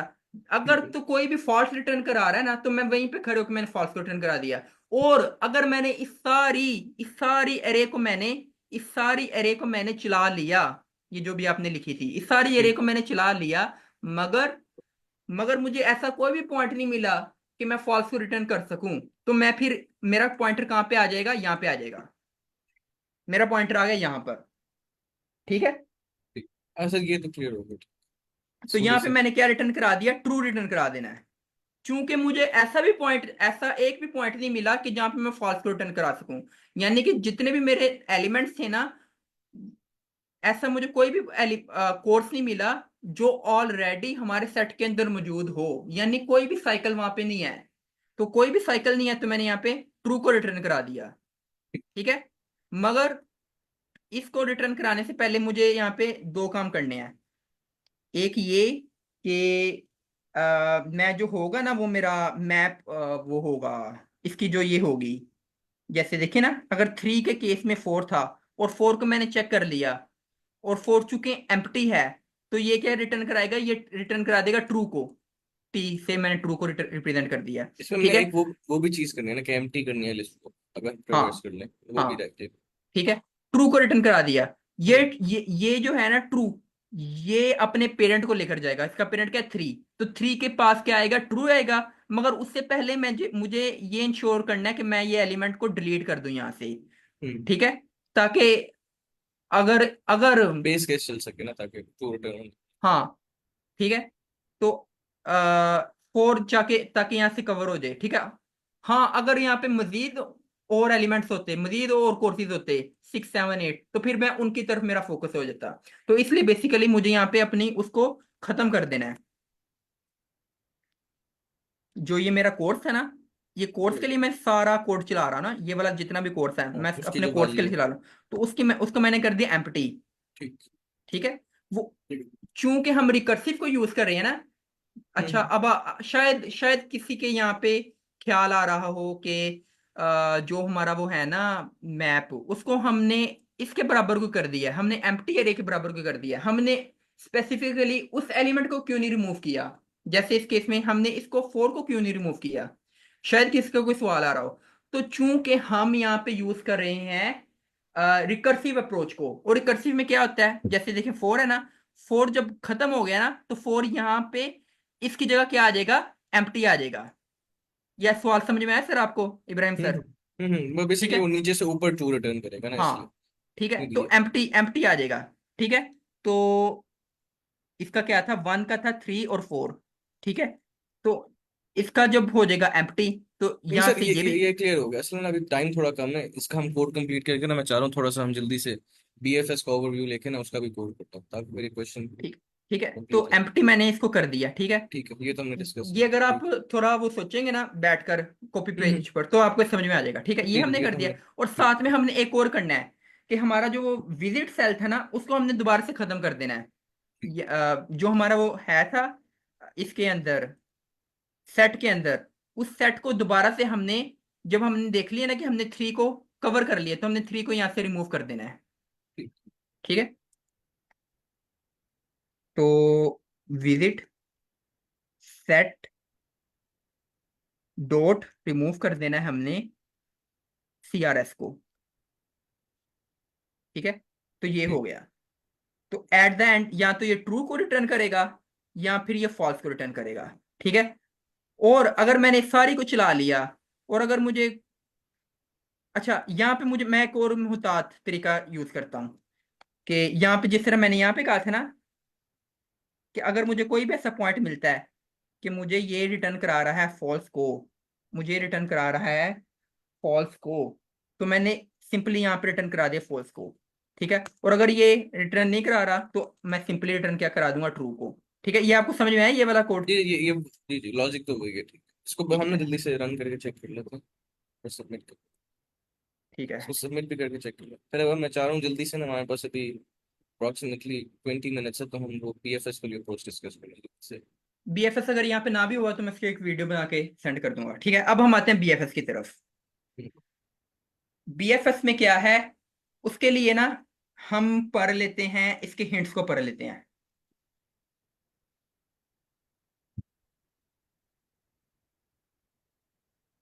एक तो हिंट ये था, this problem is equivalent to finding if a cycle exist in a directed sir ये तो ग्राफ। क्लियर हो गया।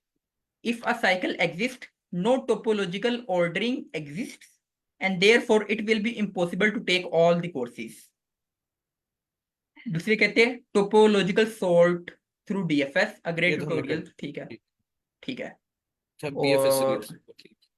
तो बीएफएस में क्या होगा कि हम करेंगे कि ना बीएफएस को, हाँ, अच्छा सबसे पहले टोपोलॉजिकल सॉर्टिंग की डेफिनेशन।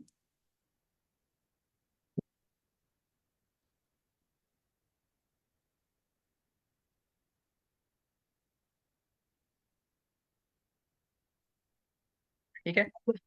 तो इसकी डेफिनेशन क्या है कि अगर जो हमारी वो है एरे, उसके अंदर कोई एक ऐसा एलिमेंट, अगर मैं आपको दिखा सकूं वो वाली, चले रहने दें। अगर उसके अंदर कोई एक ऐसा एलिमेंट आता है ना, जैसे वो कहते हैं यूवी। अच्छा, मैं ना अपने उसी के हद तक रहता हूँ, मैं क्वेश्चन की हद तक ही रहता हूँ। तो टोपोलॉजिकल सोर्टिंग को मैं इसी तरह एक्सप्लेन कर देता हूँ। अगर हमें इस तरह का दिया हुआ है ना, तो टोपोलॉजिकल सोर्ट क्या कहता है, इसका मतलब हुआ कि जो u है, u डिपेंडेंट कर रहा है v के, यानी u को इवेल्युएट करने से पहले हमें इवेल्युएट करना है v को, और v को इवेल्युएट करने के बाद, v जब इवेल्युएट हो गया, हाँ, फिर हम जा सकते हैं u की तरफ। तो इसका मतलब ये हुआ तो टोपोलॉजिकल सॉर्ट में ना हमने एक लीनियर स्ट्रक्चर को जो हमारी होगी ना लीनियर स्ट्रक्चर को हमने वो क्रिएट सॉर्टिंग कर देनी है। असल में जितने भी हमें वो नोट्स दिए होंगे ना, जितने भी नोट्स दिए होंगे उसको हमने सॉर्ट कर देना है लीनियर स्ट्रक्चर में, इस तरह से जिस तरह मैंने आपको बताया। अच्छा मैं यहाँ पे ना ये इससे पूछ लेता हूँ। ओफो।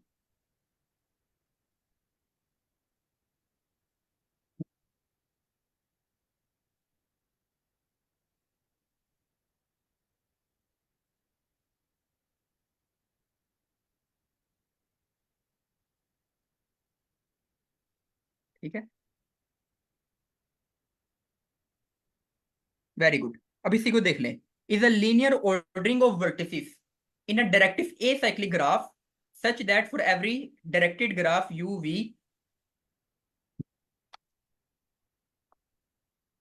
सर वो टोपोलॉजिकल सॉर्टिंग की डेफिनेशन तो क्लियर हो गई, बेसिकली ऑर्डर में आए ना एलिमेंट्स इस केस में, 1 पॉइंट कर रहा हूँ 2 को एंड 2 पॉइंट कर रहा हूँ 3 को, वो तो क्लियर हो गया। ठीक है। इसको हम इम्प्लीमेंट कैसे करें, क्योंकि टाइम भी इतना नहीं रह गया ना कि ज्यादा डेप्थ में जाए। अच्छा इस टाइम में वैसे भी हम इम्प्लीमेंट नहीं कर सकते, तो मैं आपको, फिक्र ना करें, मैं आपको इसकी वीडियो बना के दे दूंगा, आज ही बना के दे दूंगा, ठीक है, शाम से पहले पहले। ठीक है। तो हम इसको इस वक्त में ना हम इतना कंसेप्ट को समझ लेते हैं, अप्रोच को समझ लेते हैं, बाकी हम रहने देते हैं। ठीक है। तो टोपोलॉजिकल सॉर्टिंग क्या होती है कि ना यहाँ पे एक वो दिया हुआ है हमें, इन्होंने कहा हुआ है डायरेक्टेड ए साइक्लिक ग्राफ। तो डायरेक्टेड का आपको मतलब पता है कि अगर दो नोड्स जो है ना, अगर वो सिर्फ एक ही तरफ जा रहे हैं ना, यार क्या हो गया है, अगर वो इसकी तरफ जा रहे हैं ना एक ही तरफ, तो ये क्या हुआ, ये डायरेक्टेड हुआ।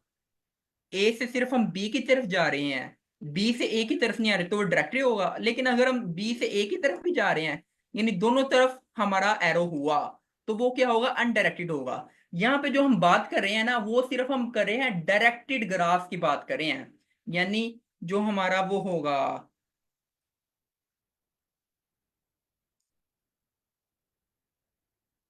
यार एक मिनट, ये ना वो हो गया है।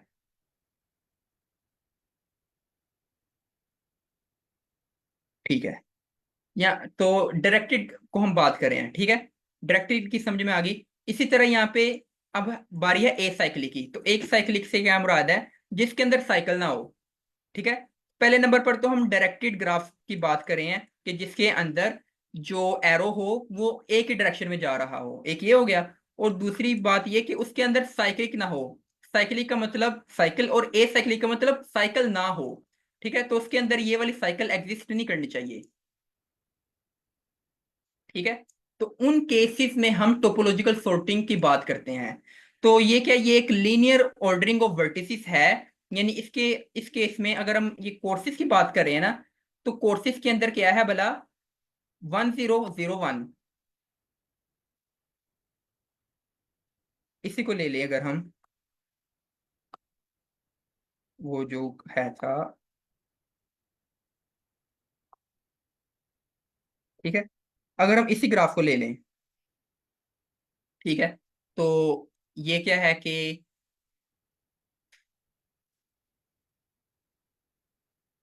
1 मिनट प्लीज, 0 to 1 और 0 to 2, मैं क्या बता रहा था, हाँ, लीनियर ऑर्डरिंग ऑफ वर्टिसेस। तो इसके अंदर जो हमारी कोर्सेज है ना, कोर्सेज हमारे यहाँ पे क्या है, 0 1 2 3 4। तो ये जो है नंबर्स 0 से 4 तक, ये हमारे क्या है, वर्टिसेस हैं, और ये क्या है, एजिस हैं। इन्हें कहते हैं एजिस। और जो ये नोड्स होते हैं इनको कहते हैं वर्टिसेस। तो जितने भी ये वर्टिसेस हुए ना, इनको हमने लीनियर ऑर्डर में सॉर्ट कर देना है। तो वो जो सॉर्टिंग कहलाएगी ना, उसको कहते हैं टोपोलॉजिकल सॉर्टिंग। लेकिन वो हमने किस बेसिस पर करनी है, वो हमने इस बेसिस पर करनी है कि अगर अगर जो है अगर जो है जीरो डिपेंडेंट हो रहा है 1 पर, तो हमने 1 को पहले लिखना है, 0 को बाद में लिखना है। ठीक है। फिर इसी तरह एक और आ जाती है कि 1 डिपेंडेंट हो रही है 5 पर, तो फिर हमने 1 को करने से पहले, चूंकि हमें 5 को करना है, तो इसलिए हमें 5 को भी इससे पहले लिखना था। ठीक है। तो इस तरह से इसकी हमने सोर्टिंग कर देनी है, ठीक है। तो इसी तरह अगर एक और को देख लेते हैं हम, और जैसे 5 है ना, तो 5 की प्री रिक्विजिट क्या है, 2 है। तो इसीलिए 5 को करने से पहले हमें क्या करना है, 2 को कवर करना है, ठीक है। तो देखें एक ये क्या बन रहा है, लीनियर ऑर्डरिंग ऑफ वर्टिसेस बन रही है ना, तो इसको कहते हैं असल में टोपोलॉजिकल सॉर्ट, ठीक है। तो हमने इसको यूज करते हुए हमने अपनी वो करनी है, बीएफएस को करना है। और यहाँ पे हिंट के अंदर देख लें, आपको इन्होंने क्लियरली बता दिया है कि no topological sorting exist if a cycle exist, ठीक है। तो अगर तो कोई भी साइकिल एग्जिस्ट हो रही है ना, तो टोपोलॉजिकल सॉर्टिंग एग्जिस्ट ही नहीं करेगा, ठीक है। जैसे 1 0 और 0 1, 0 1, इस केस में देखें यहाँ पे जो है था ना 1 के लिए ये था प्री रिक्विजिट, और 0 के लिए था ये प्री रिक्विजिट था। तो यहाँ पे एक साइकिल सी बन रही है 0 1। तो इसका टोपोलॉजिकल सॉर्ट आप बना ही नहीं सकते, जो मर्जी कर लें। देखें 0 के लिए हमें 1 चाहिए, तो मैं लिख देता हूँ 0 के लिए हमें 1 चाहिए। अब ये दोबारा से कहता है कि 1 के लिए हमें 0 चाहिए, तो वो तो हम कर ही नहीं सकते हैं, ठीक है। तो देखें 1 के लिए हमें 0 चाहिए, वो हमने लिख दिया। अब वो दोबारा से कहता है 0 के लिए हमें 1 चाहिए, तो 1 को हम दोबारा से इसके आगे लिख ही नहीं सकते। वो इसलिए क्योंकि जो वो होगी ना, वो फिर टोपोलॉजिकल सॉर्टिंग नहीं कहलाएगी। टोपोलॉजिकल सॉर्टिंग के अंदर जो वो, क्योंकि हम यहाँ पे चेक भी लगाएंगे ना, हम लाजमी यहाँ पे चेक लगाएंगे कि अगर जो टोपोलॉजिकल सॉर्टिंग है, उस जो वो अरे है, अगर उसकी लेंथ लेंथ या साइज अगर वो बराबर है एन के, तो फिर ही मैं ट्रू को रिटर्न करूंगा। और इसके अलावा जितने भी केसेस होंगे उसके लिए मैं फॉल्स को रिटर्न करा दूंगा, ठीक है। तो देखें अगर तो मैं मेरी इस तरह की मेरी एरे बनती है ना, इस तरह की मेरी टोपोलॉजिकल एरे बनती है, तो क्लियरली क्लियरली मेरा जो इसका जो साइज है ना, वो क्या बन रहा है, 3 बन रहा है। लेकिन जो मुझे नम कोर्स दिया हुआ था वो क्या था, 2 था। तो अगर तो मेरा ये 2 के बराबर आ जाता है ना, उसलिए इसके लिए मैं कंपेयर करूंगा, अगर तो मेरा 2 के बराबर आ जाता है, 2 के बराबर आ जाए तो फिर ही मैं ट्रू को रिटर्न करूंगा, वरना मैं ट्रू को रिटर्न नहीं करूंगा, ठीक है। तो ये कुछ आपको ओवरव्यू समझ में आया?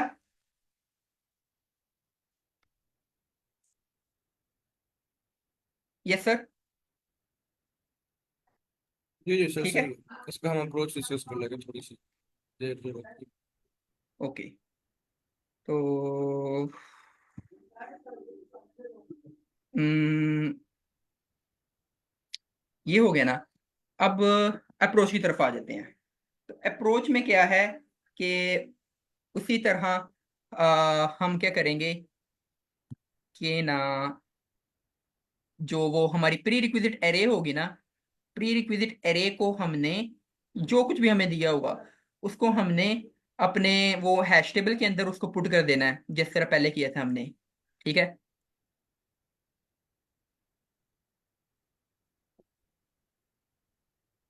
ठीक है। तो तो ऐसा सबसे करें, पहले, उसी कोड को ना पुराने वाले कोड पे मॉडिफाई कर लेंगे, क्योंकि वो इतना टाइम तो नहीं फ्रॉम स्क्रैच। नहीं नहीं नहीं, ये वो थोड़ा है दूसरा, अच्छा।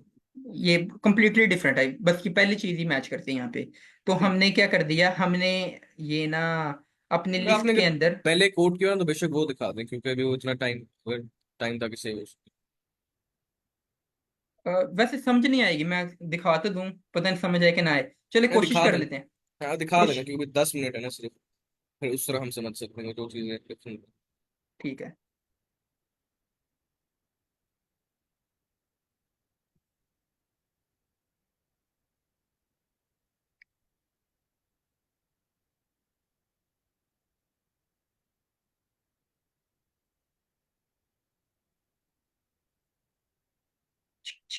अच्छा, आपको मेरी दूसरी स्क्रीन नजर आ रही है जहां से मैंने जी जी। कॉपी किया कोड?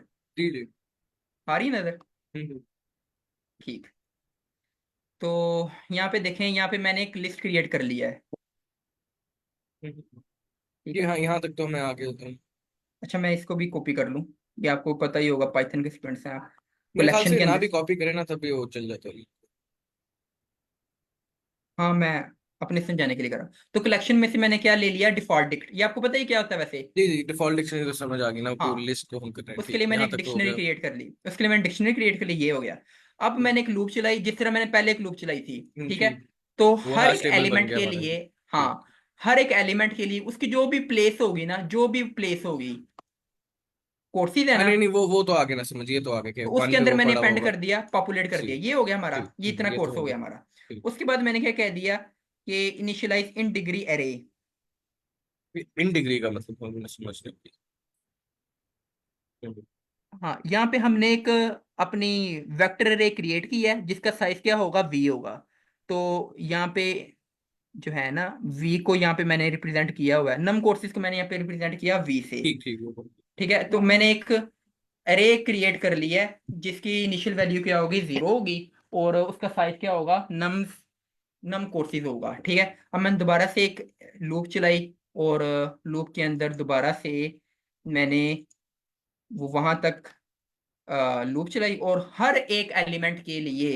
एलिमेंट के लिए चूंकि वो क्या है, वो अपने आप में ही वो एक अरे है ना, तो उसके लिए मैंने एक और लूप चला दी यहाँ पे। ठीक, यहाँ तक तो हो गया, जो हमने पहले लूप किया चला था दी, वही काम, ठीक है। लूप चलाने के बाद जैसे जैसे मुझे वो आ रही है ना, कि यार उसके अगेंस्ट, यानी उसकी डिपेंडेंट ये है, फिर उसकी डिपेंडेंट ये है, तो जितनी भी मैं एक कोर्स के अगेंस्ट डिपेंडेंट कोर्सेज फाइंड करता ना, उसके लिए मैंने क्या किया, सिंपली मैंने वन को इंक्रीमेंट कर दिया यहाँ पे। ठीक है, वो हर एक कोर्स की क्या हो जाएगी, इन डिग्री के केस में, इन डिग्री अरे में ना, वो सारा जो है, यानी एट द एंड क्या हो जाएगा, यानी जीरो इंडेक्स है ना यहाँ पे, तो जीरो कोर्स के लिए, जीरो इंडेक्स का मतलब है कि जीरो कोर्स। हम्म। ठीक है, तो जीरो कोर्स के लिए फर्ज कर लें, जीरो कोर्स के किन पर डिपेंडेंट कर रहा है, थ्री कोर्सेज के लिए डिपेंडेंट कर रहा है। तो मैंने यहाँ पे थ्री को कर दिया यहाँ पे। ठीक है, फिर यहाँ पे क्या, वन है, वन डिपेंड कर रहा है नल पर, किसी पर भी नहीं, तो यहाँ पे जीरो ही रहेगा। ठीक है, टू डिपेंडेंट कर रहा है वन पर, तो यहाँ पे वन रहेगा। तो यहाँ पे ये जो एलिमेंट्स है ना, ये वाले, ये क्या रिप्रेजेंट कर रहे हैं, असल में ये रिप्रेजेंट कर रहे हैं how many courses are dependent on this course, यानी जो जीरो कोर्स था, इंडेक्स को मैं यहाँ पे रिप्रेजेंट कर रहा हूँ कोर्स से। तो जीरो कोर्स जो है, उसके लिए हमें मजीद कितने कोर्सेज लेने पड़ेंगे, थ्री कोर्सेज लेने पड़ेंगे। टू कोर्स को लेने के लिए हमें मजीद कितने कोर्स लेने पड़ेंगे, वन कोर्स लेने पड़ेंगे। तो यहाँ पे जो डिजिट है ना, ये किसको रिप्रेजेंट कर रहा है, ये रिप्रेजेंट कर रहा है कि वो जो हमारा है, यानी उस कोर्स के अगेंस्ट हमें मजीद कितने नंबर ऑफ कोर्सेज लेने पड़ेंगे। तो यहाँ पे ये नंबर को रिप्रेजेंट कर रहा है दरअसल। ठीक है, तो इतना हो गया आपको। उसके बाद यहाँ पे क्या किया, initialize a queue and enqueue all the courses with no prerequisites। अच्छा, ये जितना भी कोड है ना, ये चूंकि मैंने वो चैट जीपीटी से लिखवाया था, मगर अनफॉर्चुनेटली जहाँ से मैंने समझा था ना, उसने वो किसी और तरीके से समझाया था, तो फिर भी हम देख लेते हैं। मगर हाँ, ये जो है ना, चैट जीपीटी ने अपने तरीके से सारा कोड दिया हुआ है। ठीक है, तो यहाँ पे हमने एक क्यू लगा दी। ठीक है, उसको इनिशियलाइज कर लिया, और इनिशियलाइज करने के बाद एक एरे क्रिएट की, और उसके अंदर हमने हर एक एलिमेंट को हमने क्या किया, हमने रेंज वी रेंज वी के लिए हमने वो क्या किया, हमने ये एक लूप लगाई, और हर एक एलिमेंट के लिए मैंने क्या किया, उसके अगेंस्ट मैंने ये वाला कोड चला दिया। तो अगर तो वो हमारे जो वो है उसके अंदर हुआ, हमारे इन डिग्री के अंदर कहीं भी हमारा वो बराबर हुआ जीरो के, जैसे इस केस में क्या है, इस केस में ये है, तो इस केस में जो ये हमारा है ना, जो ये हमारा है zero in degree of I, अगर वो जीरो के बराबर है ना, तो उस केस में जो ये हमारा होगा ना वन, ये वन एंटर हो जाएगा इस क्यू के अंदर। तो इसमें सिर्फ इतना ही हो रहा है, और ये इनिशियलाइज हो रहा है।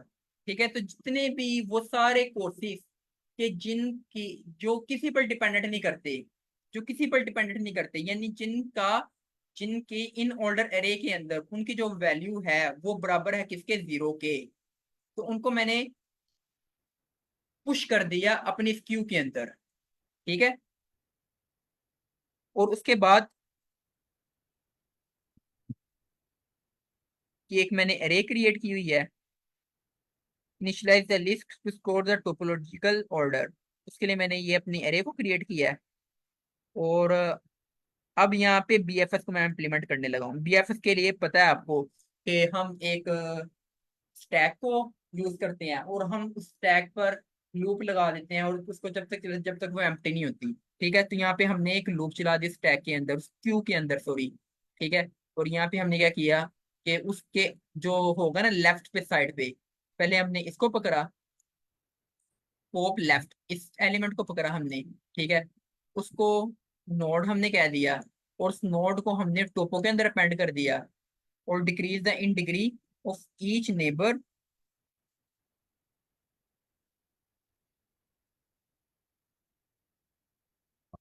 1 मिनट, ठीक है, ये हो गया, ठीक है।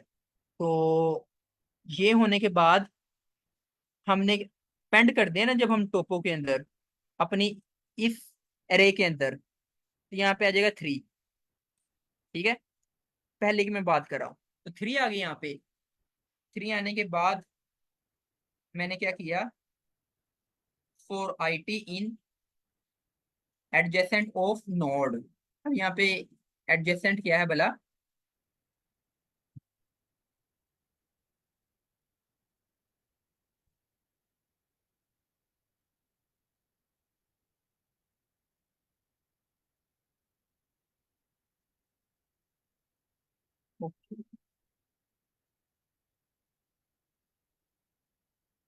अच्छा इब्राहिम सर, इसको मैंने ना समझना है थोड़ा, ठीक है, कि भी मुझे खुद समझ नहीं आ रही। तो इसकी मैं वीडियो बना दूंगा, बाकी अगर जो इसके अलावा ये जितना भी समझाया है इससे मुतालिक हम डिस्कस कर लेते हैं। अगर किसी का कोई सवाल है तो पूछ ले अभी, ठीक है। इसकी मैं वीडियो बना दूंगा, आपने इसकी परेशानी नहीं लेनी, ओके।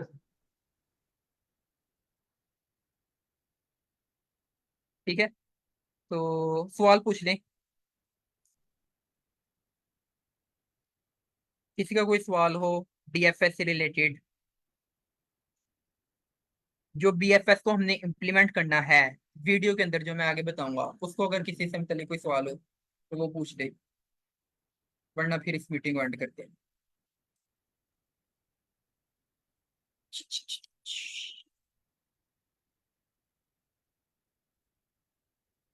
ओके, इब्राहिम सर है यहाँ पर? ओके। मेरे ख्याल से वो नहीं है अभी। नहीं है? नहीं है। तो फिर आप चलें कर फिर, दें, आप होस्ट ही हैं, मीटिंग एंड कर दें। चलें ठीक है। Okay sir. ओके, ओके, अल्लाह हाफिज। अल्लाह थैंक हाफिज़ यू। सर, बहुत शुक्रिया सर, काफ़ी अच्छा आपने एक्सप्लेन किया।